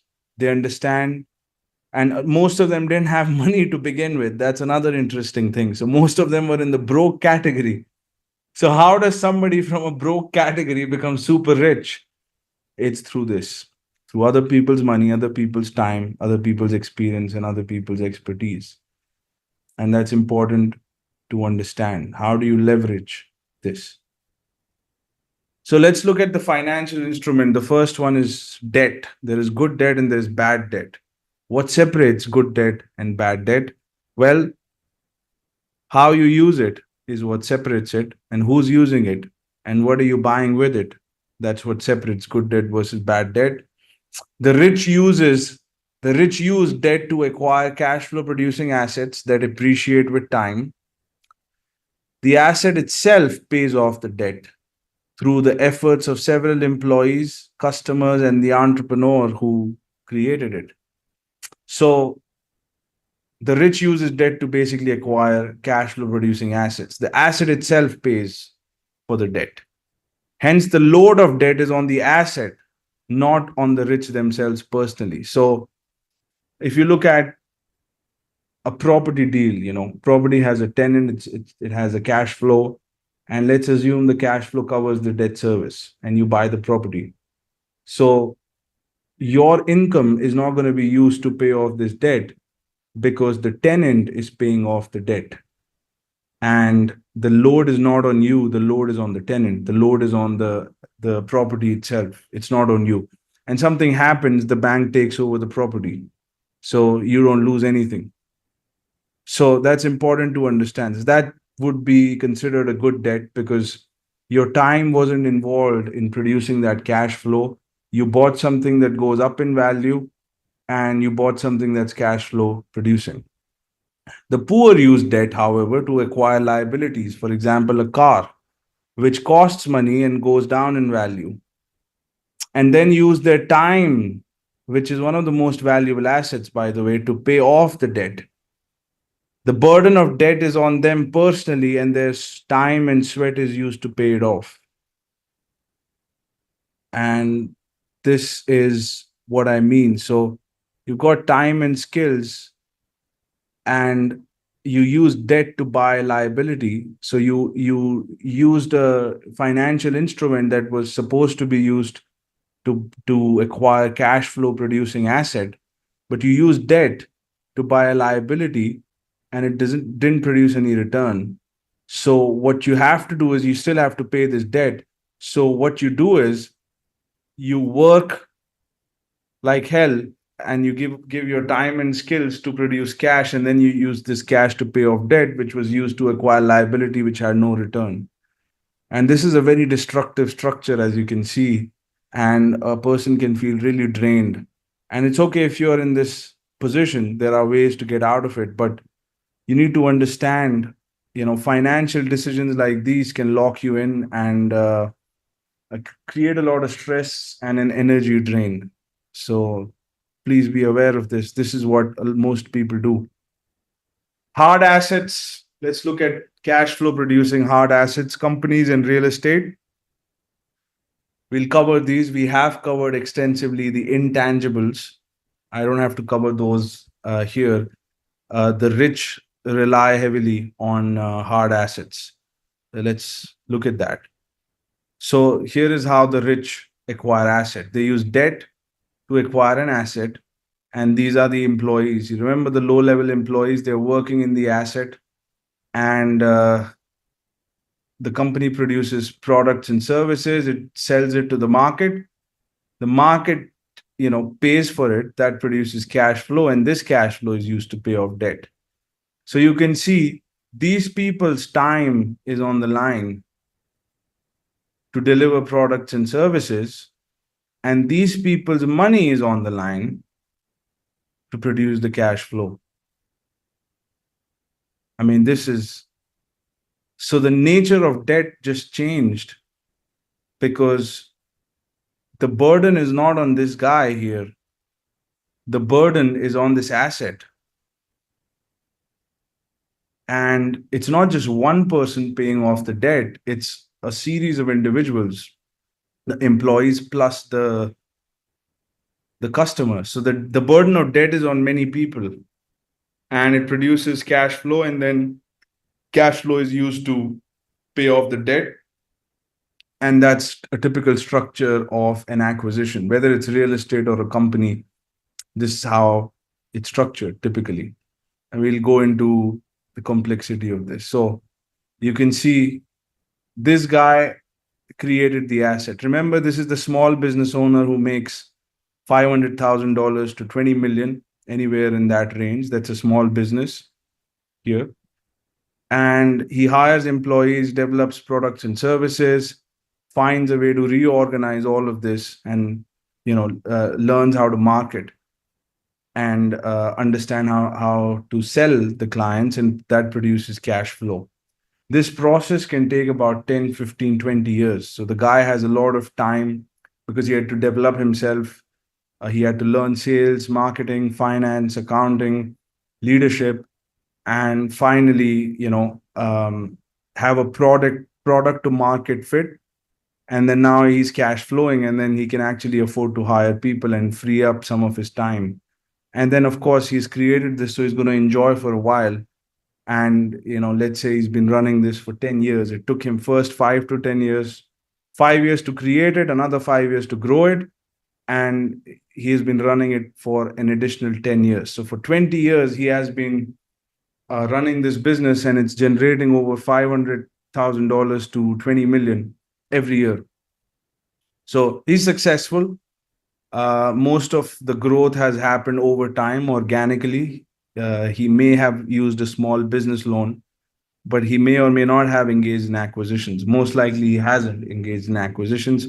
He has been acquiring customers, but it's rare that he acquires companies. Maybe one or two, but nothing more than that. So mainly, he's been acquiring customers one by one, and organically, he's been growing. So that's a definition of an asset. He worked, he put his time, and he developed something of value that the market is rewarding. And it is an asset. He's created an asset.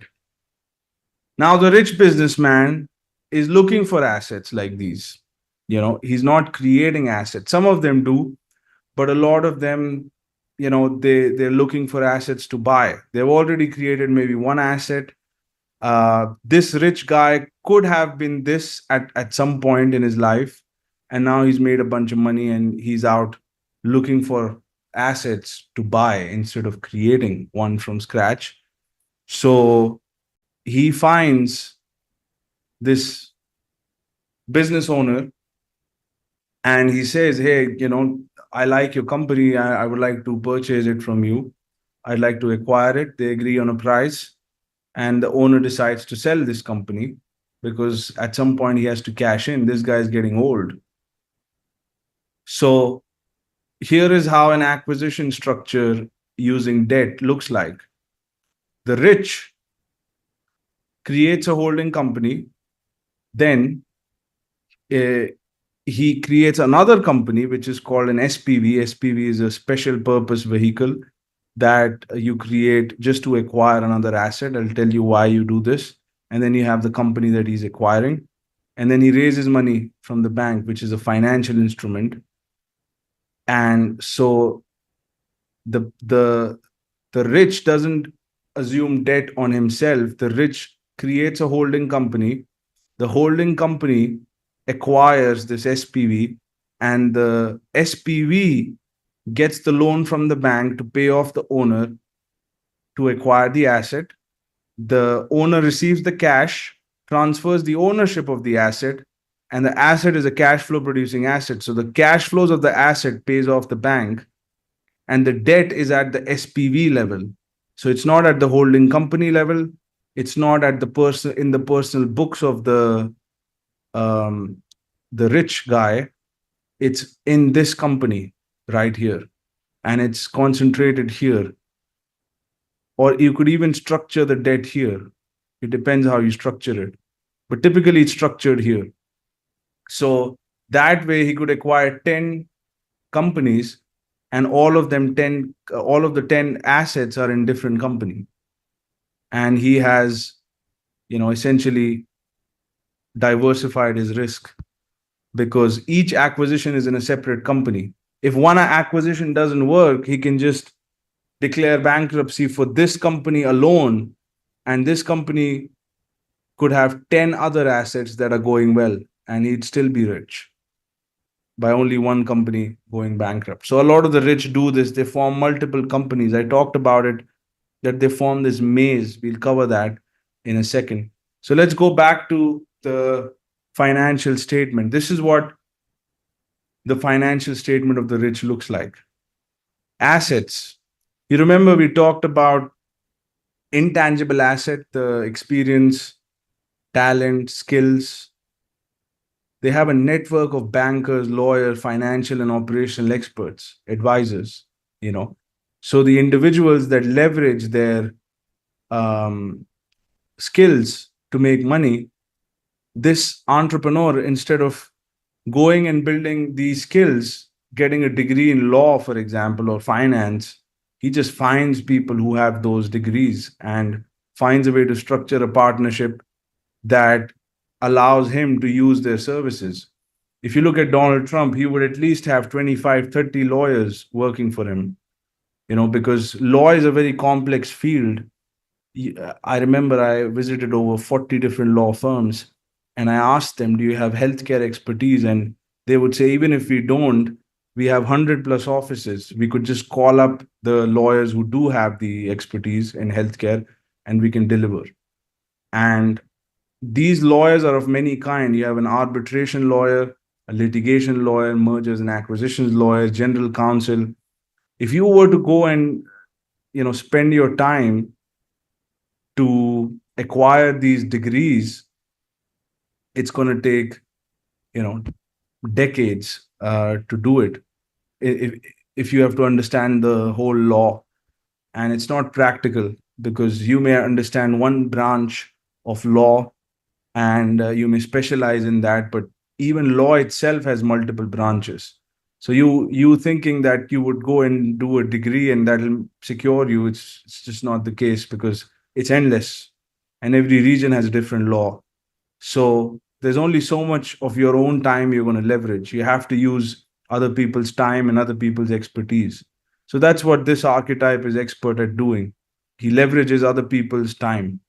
And here is what they have: thousands of employees working for them. Cash flow producing asset number one, cash flow producing asset number 2, 3, 4, 5, 6, 7, 8. And you can see liability, debt number 1, 2, 3, and it's all linked to each asset. So they keep using debt to acquire asset, which produces income, which pays off the debt and puts money in this guy's pocket. And these assets go up in value over time. This is the key here. It's incredible. Okay. So this is what an acquisition structure looks like that I was talking about. He has a holding company. He has his advisors. He forms a special purpose vehicle company to acquire the asset. He raises money from the bank. The money goes into the SPV's account, and then he cashes out the small business owner and transfers the ownership. And the asset pays off the debt and also has some cash flow, to be extracted. So the asset not only pays off the debt, but also puts money in the pocket. And that's usually the acquisition structure. You've got multiple layers of companies formed to protect risk. Again, I'll let a lawyer talk about this, because if you go to any top law firm, they'll tell you how to structure it. So this is what their portfolio looks like.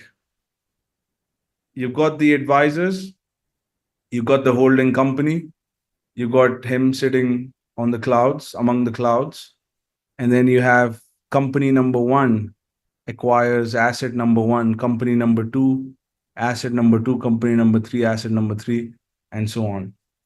And the banks loan the money to this company to acquire this asset. The public, these are the customers who pay, who buy products and services from these assets. And this asset produces cash flow. Cash flow covers the debt service. And that's how their portfolio looks like. So you can see, even if one deal goes bad, you could just take this out of the portfolio and the guy would still be rich because he's formed multiple companies. This is obviously if he hasn't signed a personal guarantee, or if he hasn't gotten the holding company involved, or he hasn't gotten all of these assets involved on the line. In that scenario, if he hasn't done these things, then his portfolio would be protected. And I know of several individuals who operate like this. They haven't signed any personal guarantee. Each of their asset is in a separate company, and they're very well protected and diversified. So here is how it really looks like. The public deposits money in the bank, the rich borrow money to acquire asset, and this asset is essentially financed or serviced by all of these customers who buy products, and the employees manage that the whole process. And you have a structure where the customer pays, is generating cash flows, the employees are servicing products and services, the asset pays off the bank and puts money in the company's pocket. And this is what a portfolio looks like. And you have the low level employees working here. This is what you don't want to do. You don't want to be this guy. You can already see where you would want to be positioned. This guy right here created this asset. It took him 15, 20 years, basically all this time, and all the time of all the employees was gone into creating this asset. The rich guy just comes, leverages the money from the bank that other people deposited, and leverages it to buy this asset, and is benefiting from all the services that were created and all the people that love those services and paying the company, and all the employees, all of their time is on the line. So you can see the rich is benefiting from all of these people's time. So we talked about time being an asset because it can be leveraged to make money. All of their time is on the line, and all of these people are spending money. That's a second form of leverage, the network of customers. And then you have people who are depositing money on the banks, and that's the instrument through which he has acquired these assets. And that's what a portfolio of the rich looks like. This is what Grant Cardone's portfolio looks like. He has one company, probably he created. He was a small business owner like this. And then he made a bunch of money, and then he got into real estate. And then he started to buy second asset, third asset, fourth asset in real estate. He started to buy a bunch of companies through debt. And then he started to pay off that debt and started to generate a lot of cash flow. And he started to reinvest that money in his consulting business and started to gain more and more following, and actually became a celebrity. And then used that brand to further increase the growth of the company, leverage it in property again, and acquire more and more assets and so on. And he became rich. This is the rich archetype, $100 to $500 million. And for a long time, he was up at about $500 million. He's a billionaire now, allegedly.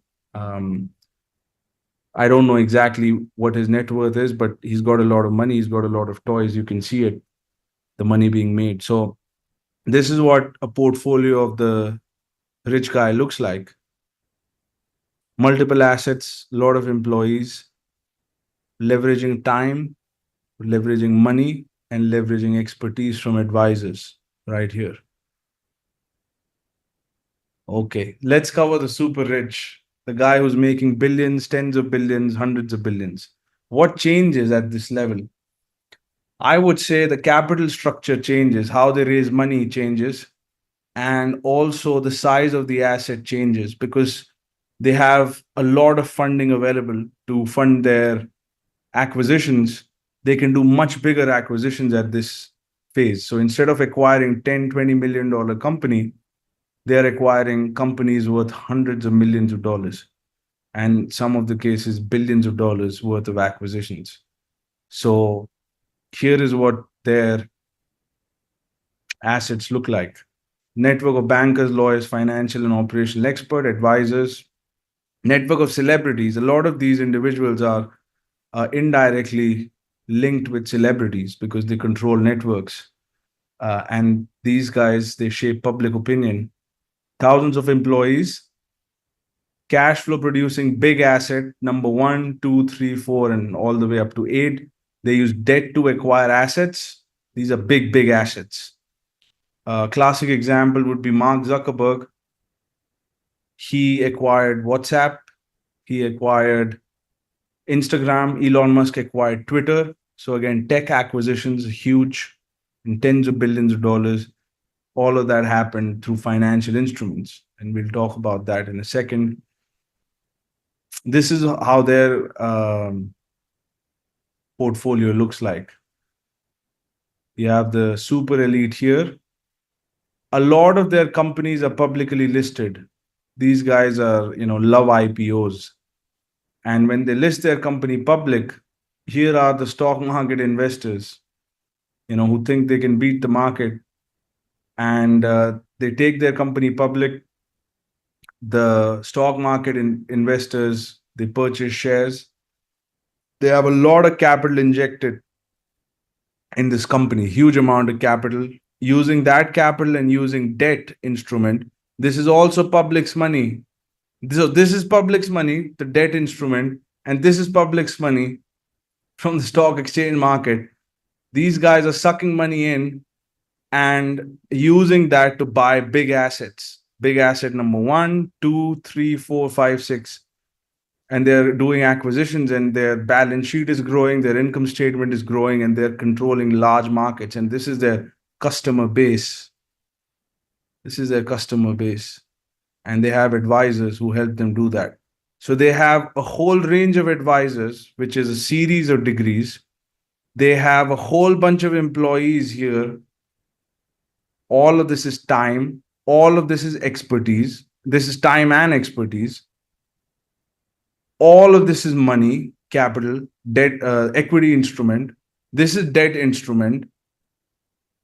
And all of these people, these guys are all over the place. You can see their money comes from large amount of, large groups of public. Money always comes from people. So this is how they get rich. Through leverage. A lot of leverage, leveraging time, leveraging financial instruments, and acquiring assets. And this is, if you add all the archetypes here, this is how it looks like. You have the super rich. You have the high paid employee who's the CEO, lawyer, banker, financial professional, right here advising them, consultants advising them. And then you have the rich, somebody who created a big company and that was acquired by the super elite. So the rich guy created this one big asset worth hundreds of millions of dollars. You have the low-level employee here, and you have all of this public's money in the bank being deposited, which they leverage. And once again, the stock market investors here investing money, and they acquire assets. And then all of that, they leverage it. They leverage celebrities through brand deals. The public who is being depressed watches the media, gets entertained, and then gets indoctrinated into products and services. And that's the whole ecosystem of the super rich. This is how they make the money. And this is how they take time, convert it into money, use financial instruments, acquire assets, because income is produced by asset. They keep the liability minimum, and they make sure if they're taking on debt, they acquire a much bigger asset. They use their advisors' help. They don't need to have qualification. They don't even have to have money. They use it from other people. And some of them, they themselves become celebrities. Actually, if we have to break down Donald Trump's one of the hotel acquisition that he did, I read it in his book, and he shares how he did it. So what he would do is he would find a big asset, like a big hotel casino in Atlantic City, for example. He would go to the bank. He would first find the asset. He would structure the deal. Then he would go to the bank, raise capital. He may even go to investors. He raises capital. He pays off the big business owner. He acquires the asset. Now the asset needs cash flow, right, to pay off the debt. So he would want to increase the revenue of the company. How would he increase the revenue of the company? Through sales and marketing, right? You have to get traffic from someplace. So then what he would do is he would call a bunch of celebrities. He would do deals with them. For example, Mike Tyson, Frank Sinatra, and all of these people. And he would sign deals with them and invite them to perform at his hotel casino. Because of the celebrity, because they control the traffic, a whole bunch of people would come to the hotel, watch the show, then lose money at the casino, stay at the hotel, and he would make a whole bunch of money. And he would have various contracts with celebrities to do that. And that's just one of the asset. And he'll have asset number 2, asset number 3. So leveraging large audiences and public money to constantly acquire assets and then to strike deals with celebrities who have control over the network. And it's just an ecosystem of huge amounts of money. And once again, you have the low-level employees here, advisors here, and this is the whole structure. Now, I've written down that this is where this is the company that gets listed. A lot of the sophisticated guys would list this company. So just one asset could go public. They could take second company public, third company public, fourth company public. I mean, all of these little assets, this is not little asset, but all of these assets could be taken public separately. I think Trump, this is what he did. He didn't take all of his assets public, but he took some of his assets public. And that's the structure. That's how they make money. So to summarize, the rich use debt to acquire cash flow producing assets. They leverage public's money, and they also leverage celebrities who control huge amounts of traffic to enter their businesses. And that's the whole structure. So you can already see where you want to position yourself in this ecosystem.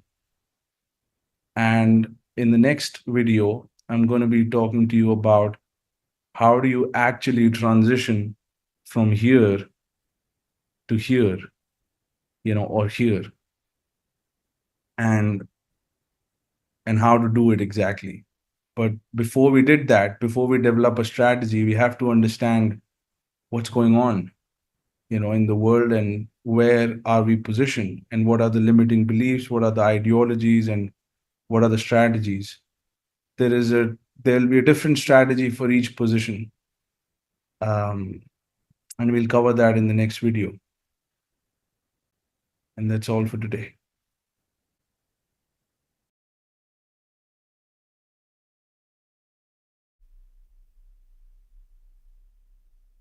So these are the two archetypes that we just covered, and we looked at how they make their money. We looked at their portfolio and what it looks like and where their income comes from and how they create an ecosystem of abundance, an ecosystem of wealth. So this is what their portfolio looks like. This is of the super, super rich, the guy who's worth tens of billions of dollars. He's got a listed company. He's got a bunch of advisors. He's got a CEO managing the portfolio. He uses the money from the stock market invested in his company because it's a publicly listed company to acquire several big assets. He uses banks to buy these assets from another rich archetype. And then he controls celebrities and media to sell more and more products and services which are linked to his assets. And that's the entire ecosystem where the public is, giving all of this money in exchange for products and services. And this is where the rest of the archetypes live. So this is where the small-time employees, they are positioned.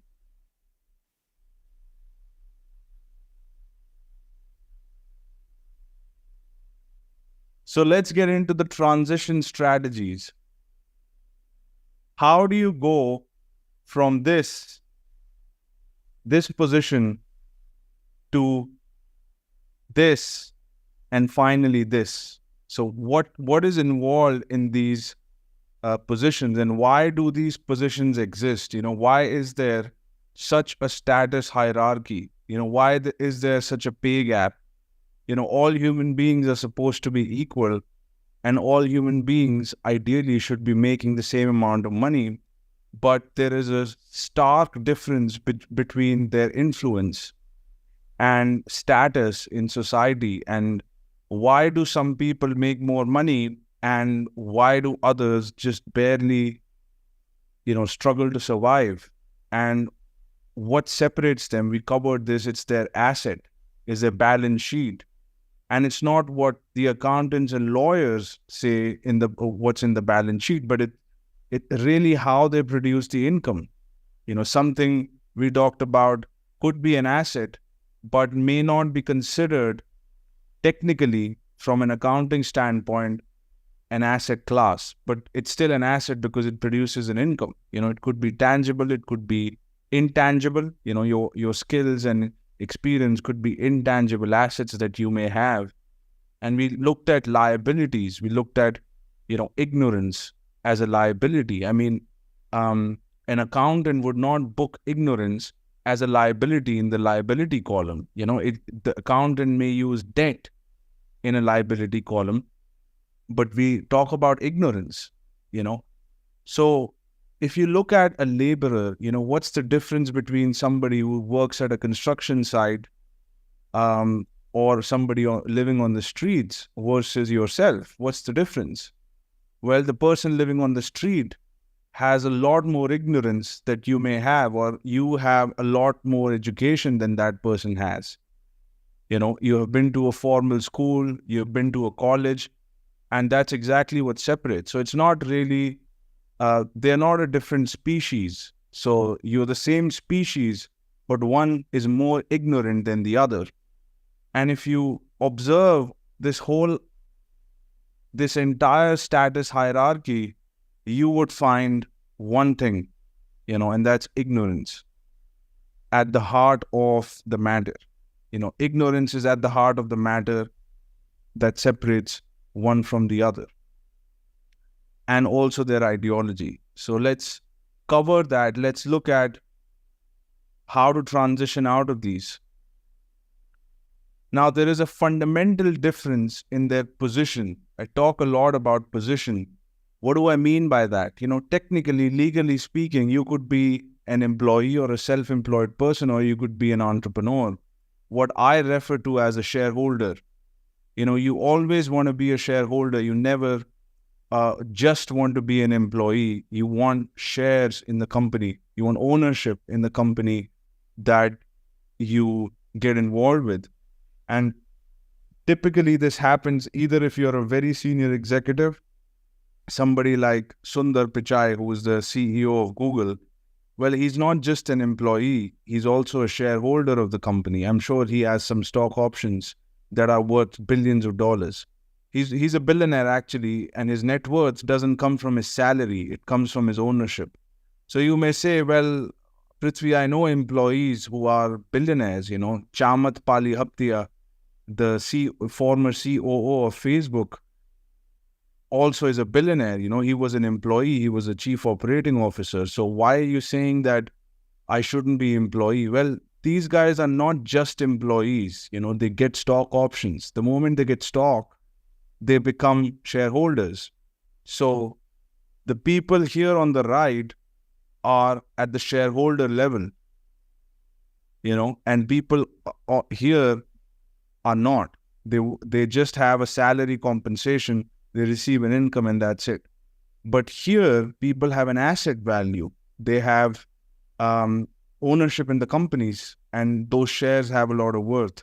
So that's what makes them rich. And particularly these two have a lot of equity in a lot of companies. So that's the really magic word that you want to take from this is you got to be a shareholder. You got to be an equity stakeholder. So let's look at how to transition out of this. And first of all, let's look at the source of the problem here. We talked about the ignorance aspect. Why is there so much ignorance? If you look at the balance sheet of the poor, why is ignorance on their balance sheet? It doesn't make sense. And there seems to be a pattern here. Was this orchestrated deliberately? We'll look at this.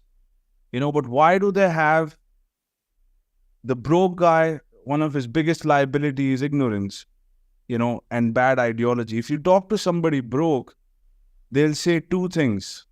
One archetype of a broke individual will say, I don't want to make money. I have no interest in that.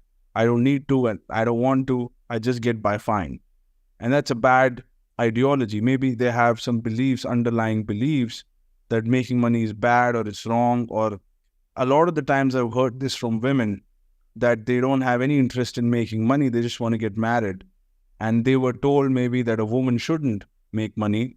And that could be an ideology that holds them back. And I've seen this more so with women than with men.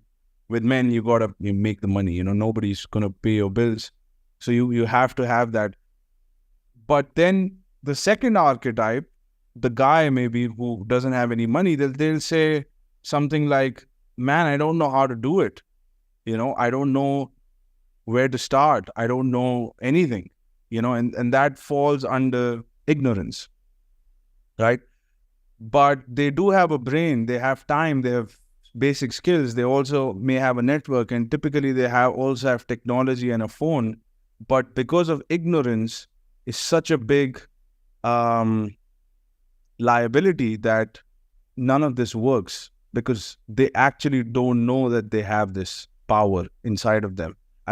All of this power inside of them because of ignorance. Even a low-income employee, they hard work, they compensate with hard work, and they have some understanding of their assets, but still largely they are ignorant. And I would go on to say that they are kept like that, and we'll cover this in a second. And then you have low-income ideologies. We'll cover this also. But these two tend to be a recurring theme in our conversation. Ignorance and bad ideologies.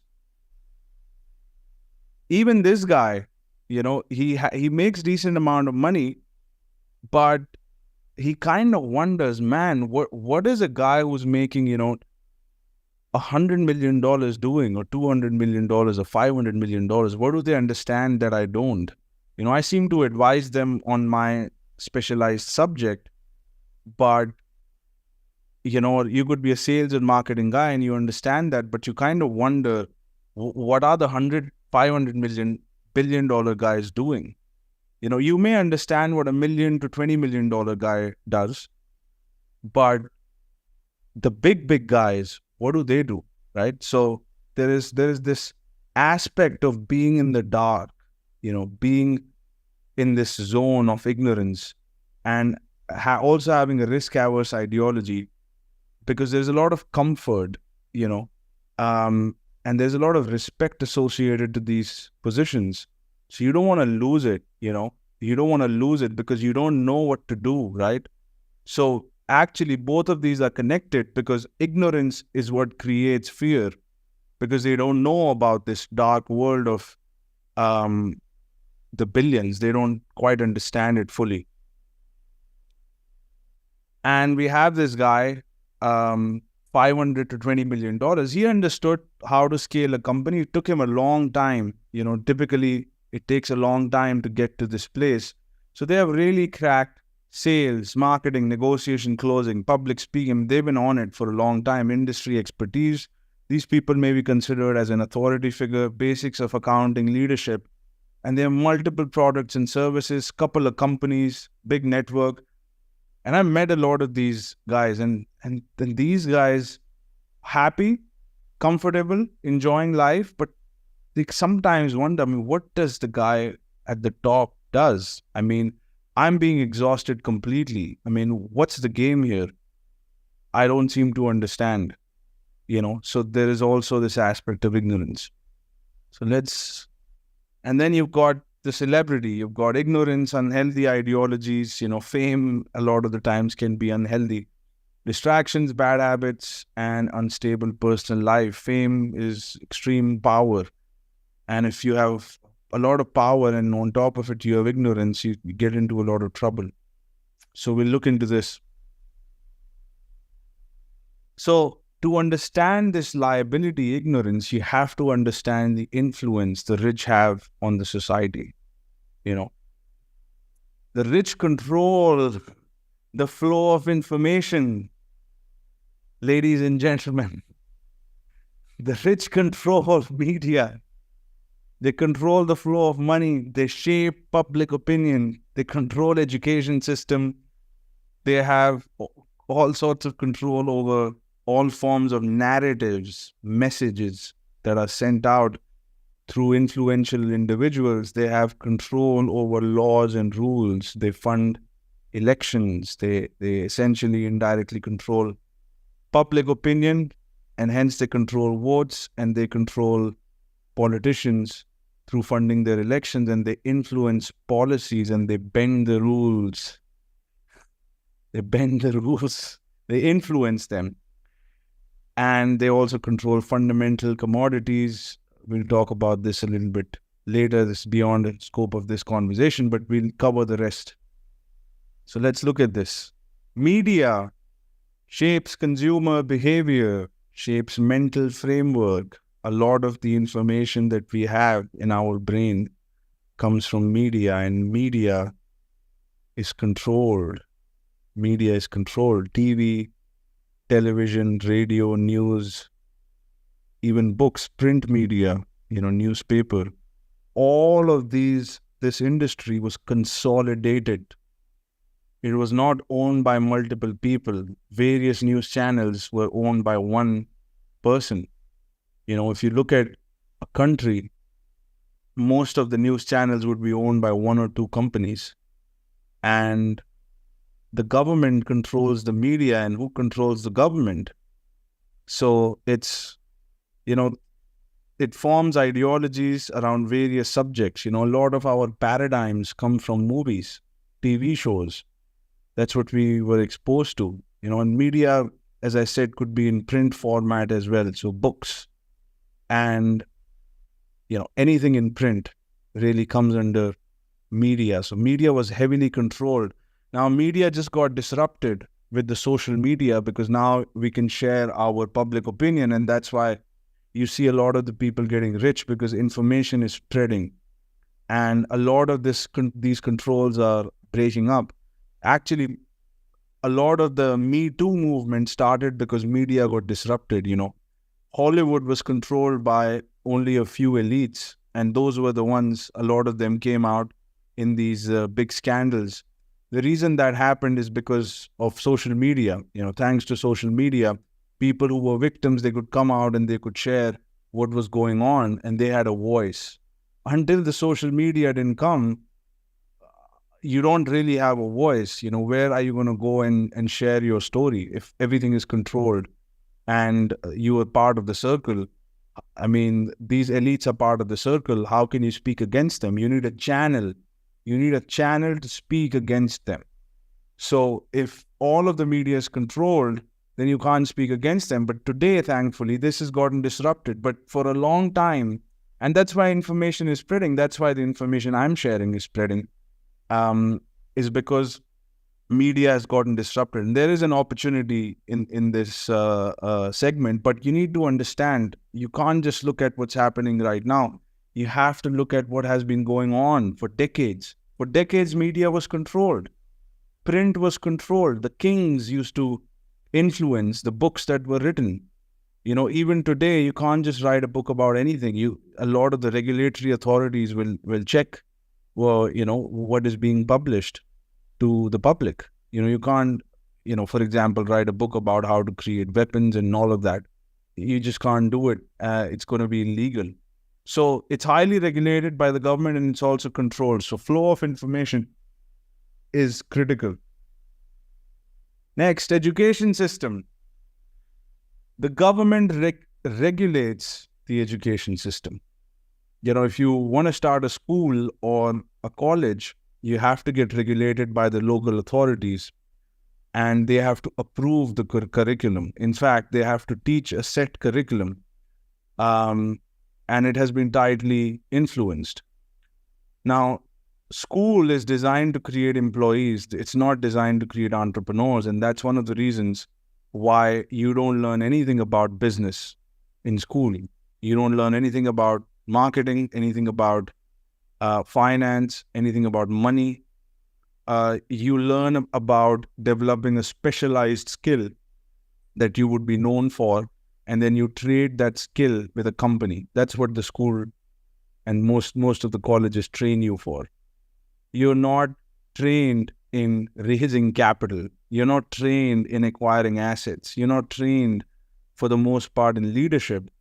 And here is a funny part. What does the school system trains us in? Reading, writing, and listening. Notice how the school system doesn't train you how to communicate verbally. Some of them might, but there are no official courses part of an exam. I don't know how many of you have given public speaking exams. Maybe some of the schools have it, but most of the schools, they teach you how to write, listen, and obey. So there is a control of communication that happens. They control your communication, and that's why a lot of the people struggle with public speaking. They don't know how to speak. They know how to listen. They know how to write, but they don't know how to speak. So education system is controlled, and information, what is propagated in education system, is controlled. Next, religions. Kings, if you study history, religions have been influenced by various kings. Kings used to influence the religious books and religious leaders. Niccolo Machiavelli talks about this in the book The Prince. Robert Greene talks about this as well. And religions have not been completely independent. They saw that religions have a lot of authority. They gained a lot of authority. And had a lot of influence on people, and whatever, anything that has influence on people, the rich inevitably took control of it. This is happening since the beginning of time, where people in power would change the text of the religious books that people held sacred to influence the public.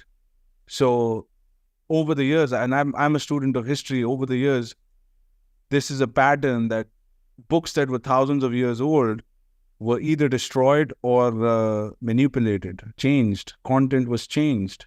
If I have to send out a message, if I'm an elite living in 1700s, if I have to send out a message, if I want to influence the public, I'm going to look at what they read. And if they read religious books, well, I could influence the books, and I'd indirectly influence the public. So religion shapes fundamental behavioral patterns and ideologies. Any form of guilt, shame, and fear around money, and sex comes from ideologies. So comes from these ideologies. But mainly we're talking about money right now, but mainly around money, a lot of the religions, they talk about against money and power, right? You shouldn't get into power and money. Well, who wrote that? So we'll talk about this. Laws control controls and shapes behavior. I remember I was in the UAE and my girlfriend had just come to visit, and we were kissing each other and we were arrested. I mean, we were just taken to the police station and given a warning. Nothing really happened. But you don't see a lot of the people making out on the streets in UAE. But if you go to, for example, Brazil or Europe, you would see a lot of that. So what is that? That's behavior is shaped by laws. I mean, you could feel it in the air when something is too restricted and constricted. You know, this is the reason why people travel, is because you get to experience different laws, and you will notice that as you travel, you'll explore different dimensions of who you are, your mind, because things are controlled by laws. And when you travel, your mind opens up. There's a saying, I think the Dalai Lama said it, that you should travel 1 to 2 places every year, new places, because one of the factors is the law. You know, behavior is shaped by law, religion, media, and the education system. Finance. You know, finance shapes behavior. How do you decide where you live? The first factor is almost always finance. You know, rent, food, all of this shapes behavior. What do I buy? And the rich control finance, money. You know, where do I apply for a job? It's usually financial factor. What job should I do? What career should I build? Finance is a factor. So the rich control the flow of money, flow of finance. They know how to use banks.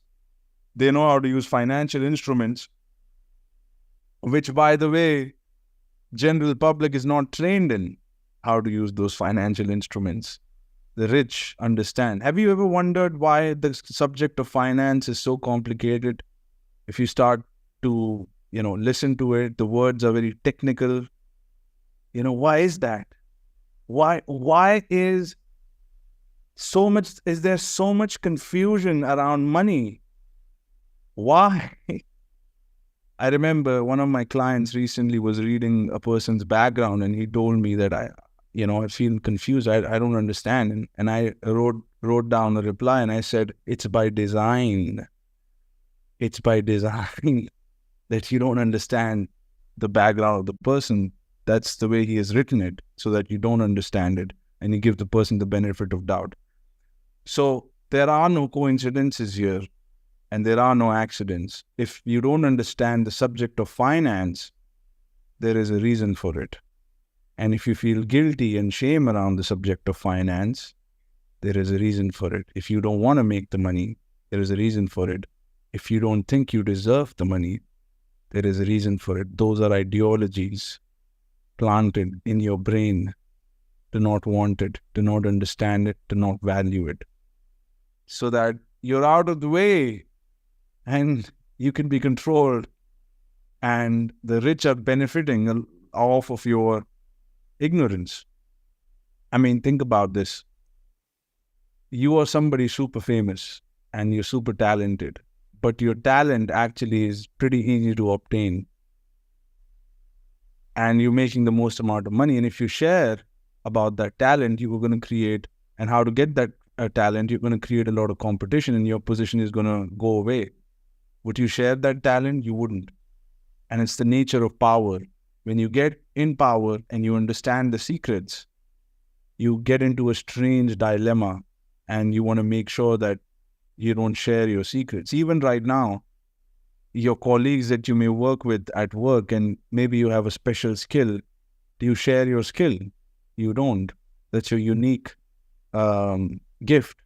You don't want to share it unless you're in the education business and somebody pays you for it. You don't want to share it. So finance, there is a reason why there's so much confusion and lack of clarity around this subject. So here is the structure. You have the rich and powerful influencing the government. The government influences laws through authority figures, which is policemen, judges, various, agencies, army. And then you've got religions. Religions are also influenced by authority figures and books that have a lot of authority. People who read books that are considered sacred. Those are authority, books.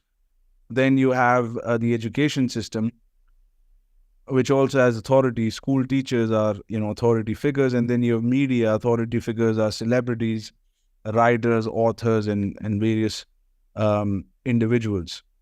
So this is the entire structure. Now, when I say rich and powerful, I'm not referring to the rich and powerful today, because the ones that exist today, they may control a lot and use a lot of these things.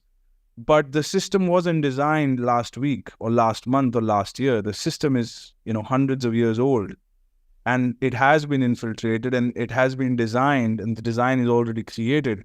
And today's rich and powerful maybe are not designing, maybe they are designing. I don't know, I can't confirm. But it's definitely the whole deck is stacked in one favor, and they want to keep it that way. So they do have a lot of influence. There are some who don't influence, but they understand the system, but all of them use it. And it's designed like this.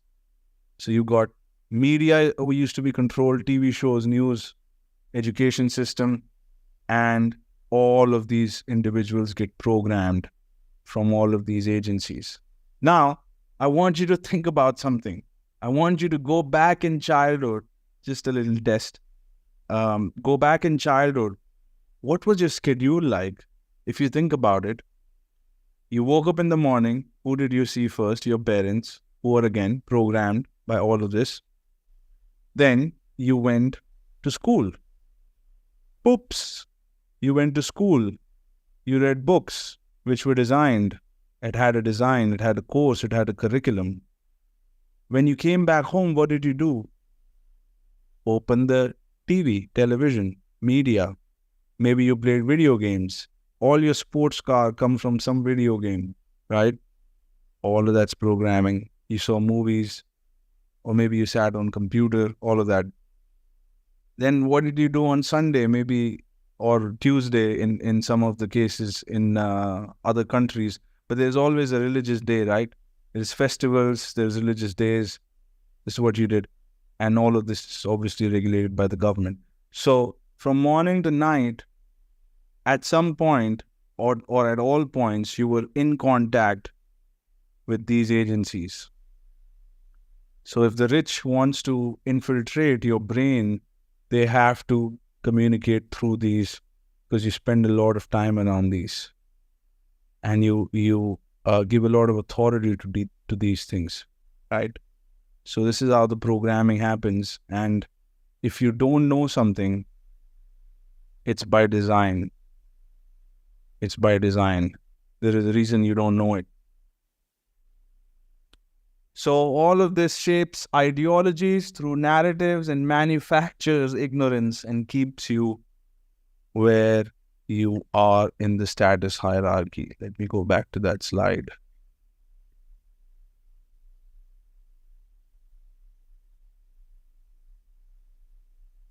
Your ideology and your ignorance keeps you in the position that you find yourself in. It's by design. It is by design. Okay. This is the motto. Keep him stupid, keep him poor. That's the motto, unfortunately. Now just think about it. If you are this person, do you want to share how the companies are being listed? Do you want to share how you are acquiring? Maybe you will share it with a couple of people around you, but definitely you don't want to mass market what you do, because you'll create a lot of competition from these people here who are asleep.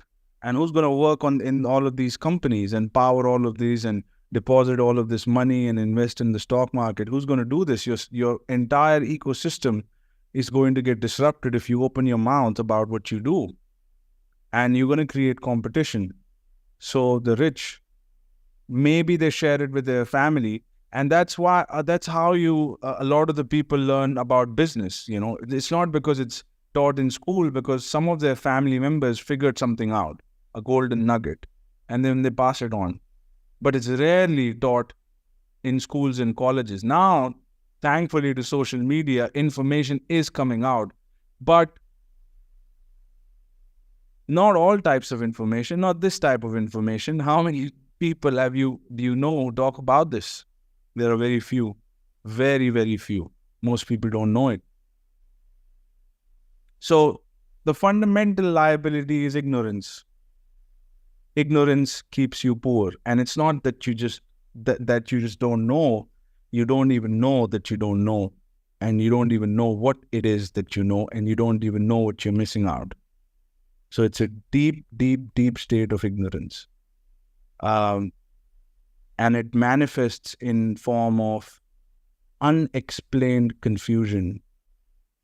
Kind of like when there is a sucker in the room, the sucker doesn't know he's a sucker. There is just this unexplained feeling of unease, an unexplained feeling of a lack of control, where you close your hands and you look up in the sky and you pray to God, because you have this feeling that you're not in control. Somebody is running you. Somebody is running all of this. And it's the people at the top. And for whatever reason, you don't feel you have the power and you have the control. It's not that you don't have control. It's just ignorance. Ignorance keeps you weak. And other people's ignorance can be leveraged to benefit some people. If you have maids in the house, what's the difference between you and the maid? It's just ignorance, unfortunately. So ignorance is what people exploit. If you are ignorant, you would be controlled and you will be exploited. So make sure you work on this to reduce this liability as much as possible. And here we are back again. Bad ideologies and ignorance. Ignorance, ideology, ignorance, ideology, ignorance. This guy figured out something, but he spent a lot of time to figure it out. Usually this is through trial and error. And then this guy also, a lot of it is ignorance. So how do you transition? Now that we unloaded that, how do we transition? It's time to wake up. It's time to wake up. So here are some of the transition strategies. If you are at this level and you want to get to this level, this is a comfortable level, not super rich. This guy, both of these are comfort levels. You relatively have a decent life. If you're here, how do you transition? Well, the primary goal, if you can see here, is increase your income. And income comes from asset. If you remember, income comes from asset. An asset is composed of products and services or skills leveraged with the market, which produces cash flow. So it's not just that just because you have an asset, it's going to automatically produce cash flow. That's not how it works. A lot of the people have a lot of valuable stuff. If you just walk on the street, you go to a restaurant, you talk to someone, if you really listen, you'll realize this person has so much of experience, so much of knowledge that they've gathered. All of that could be an asset. How many of us know about a person who wants to write a book and somebody who has great things to say, great things to speak, have got talents, right? But they don't leverage it with the market. They don't know how to leverage it with the market. So just having an asset, it's not good enough. You could have an asset, you may not even know you have an asset, or you may know you have an asset, but you haven't positioned it to make money. So for example, let's say you have a real estate property, but it's empty. You don't know how to get a tenant. So it's an asset. Yes, it could be an asset, but you haven't leveraged it. So it's a liability. It costs money to keep this real estate, but you haven't leveraged it. How do you leverage it? Well, you have to get in communication with the market. You'll have to find out how do you market this property. You may have to click some pictures, posted on some places, and then the market would find that property, the market that values it. It's important that the market values the asset. And that process is sales and marketing and communications. You take the asset, take it to the market, and what you have is cash flow. So products and services composes an asset. Asset leveraged through sales and marketing in a market produces cash flow. So this is a simple structure of how do you produce income. Now you may say, well, I have a job. I'm not really into sales and marketing, and I never use sales and marketing. Well, the CV that you have is a sales document. The degree that you have is a sales document. It's just words on paper. A certificate is just words on paper. It's a sales document. And the way you write CV is actually copywriting. It's an aspect of marketing. So it's just, if you just write, a bunch of words and you put lines around it and you call it a CV, it's a marketing document. So you did engage in a sales process. But then you say, okay, maybe I made one sale when I was getting a job. No, you didn't make just one sale. You made one sale, and then you made another sale the next day when you showed up on time. Then you made another sale when you did the work diligently. And then you made another sale when you were dressed up properly. And you made another sale when you built a relationship with the boss. So it was a series of sales processes. Then you understood what the boss likes, and then you started to deliver that. You were sincere. You demonstrated your character traits. Maybe you built a relationship by telling some stories to the boss, and your boss is your client. So you understand what I'm saying? Sales is a continuous process. And even if you have a job and you have a monthly salary, the sales and marketing process continues. And everybody is a salesman. We are all salesmen. We are all traders. So, even as little kids, we wanted something. We sold our parents on that thing that we wanted.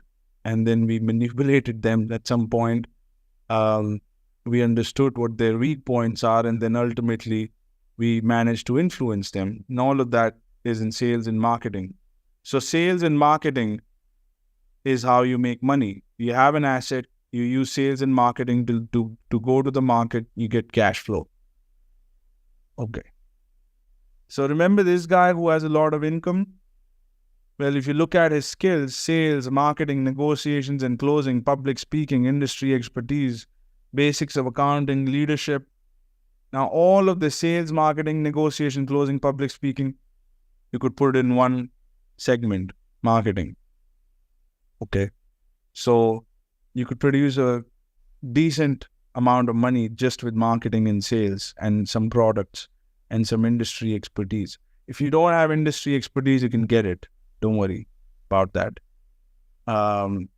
If you understand marketing and sales, you understand what the clients want. Once you understand what the clients want, you can go and find those things and give it to them. So here is number one strategy. You remember your biggest liability is ignorance. So you banish ignorance by learning high income skills. That's sales, marketing, public speaking, branding and image. You remember I tell you about wearing nice suits? That's branding. What is a degree? It's just what it is. It's branding. It's just a branding.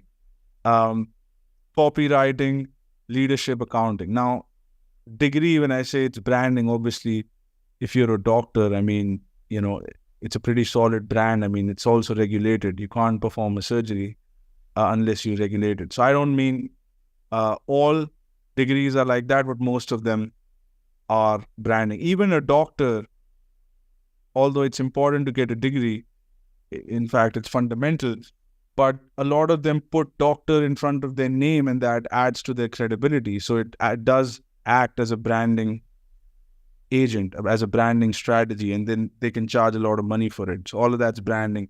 So it's all of this most of this can fall under one thing, that's marketing. Okay, and that's one of the highest income skills. But there are many branches of marketing, many levels of marketing, and you should learn all of that. Once you have marketing, you'll have money. Once you have money, you will hire employees. You'll have to lead them, and then you'll make a lot of money. So you'll need to count the money, and that's accounting. Strategy 2 is transform your ideology. You may have some belief systems that may not be serving you, that actually were programmed deliberately to keep you away from money, and that's why you don't have a desire for it.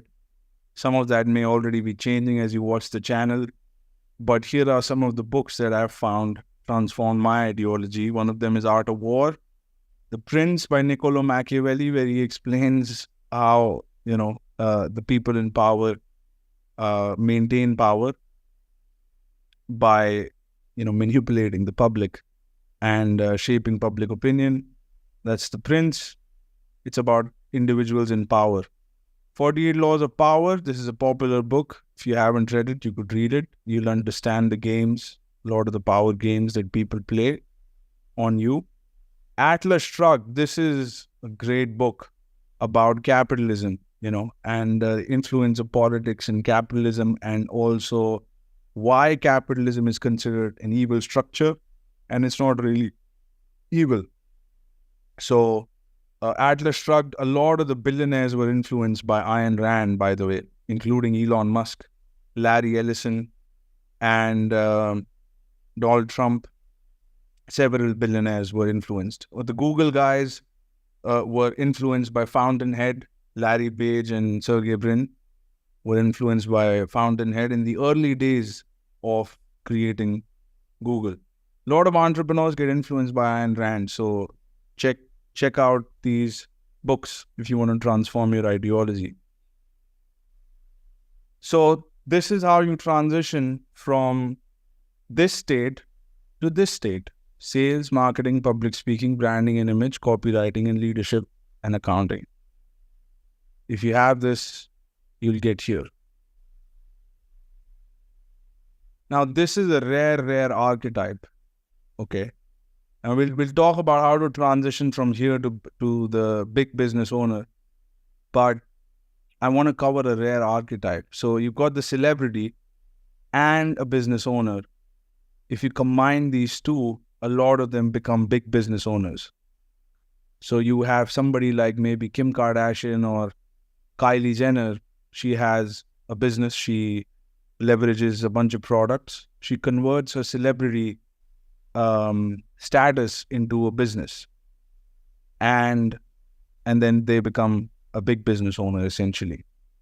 So Andrew Tate could be in this category, and he's one of very rare individuals who had a small business, and then he found a way to become a celebrity, and then he connected the two, and it had an exponential effect. Logan Paul is also among this category, where he first acquired fame and then he leveraged it with business. So they not only have brand deals, they have products that they have, they launched on their own. And Logan Paul got into retail, so he's selling a small product. But Tate got into education, which is a high margin business. Online education is a big margin business. And that's why he made a lot more money, I am assuming. And that happened because of this rare archetype. Because being a celebrity itself is, extremely difficult, but there is a trend that's happening through social media. A lot of the people are getting into this and becoming celebrities. But this is a rare archetype that was extremely rare. Michael Jordan could be in this. He became a celebrity, then he sold a product. Conor McGregor could be in this. This strategy doesn't work for all kinds of people. This works for if you are at a celebrity status. And this is rare archetype number 2, where the person had a big business and then they became a celebrity and then they became super rich. Classic example would be Donald Trump, where Donald Trump, was making hundreds of millions of dollars. He was worth around hundreds of millions, and then he started to gain celebrity status. First at a small level, and then he did Apprentice. And then his celebrity and stardom blew up. His brand blew up. News columns started to write about him, magazines started to publish about him, and he actually orchestrated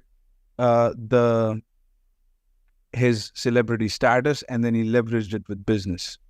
And now he's super rich, not to mention he was the president, and most likely he's going to become the president again. So that's, another rare archetype number 2, which is celebrity and a business owner. Grant Cardone is actually getting into this. He's leveraged social media, he's acquired assets using debt, and he's also leveraging social media to gain a celebrity status. And how he's doing it is he's collaborating with other celebrities, and he has an education business linked to it, and he acquires assets using debt. And again, he's getting into the super rich category, which is in the billions. So if you are a high income employee or a small business owner and you want to transition, just sales and marketing is not going to do it. This is for most people. Sales and marketing alone is not going to get you there, because you are stretched with those strategies. You will have to, at some point, leverage debt to acquire assets, and you will transition into this archetype. The big business owner. Big business owner very rarely happens from time to time, grows purely organically, unless it's the technology or what you're selling is so disruptive that it takes over the market. And if you're selling something normal, it's not going to happen. It's unlikely it can happen, but it's unlikely. So leverage debt to acquire assets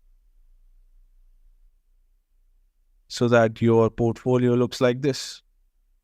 You have a holding company, you have advisors, you leverage banks to acquire assets, and the employees work in the assets, the customer pay you money, and all of this is your portfolio. So you didn't grow by marketing, you grew through debt.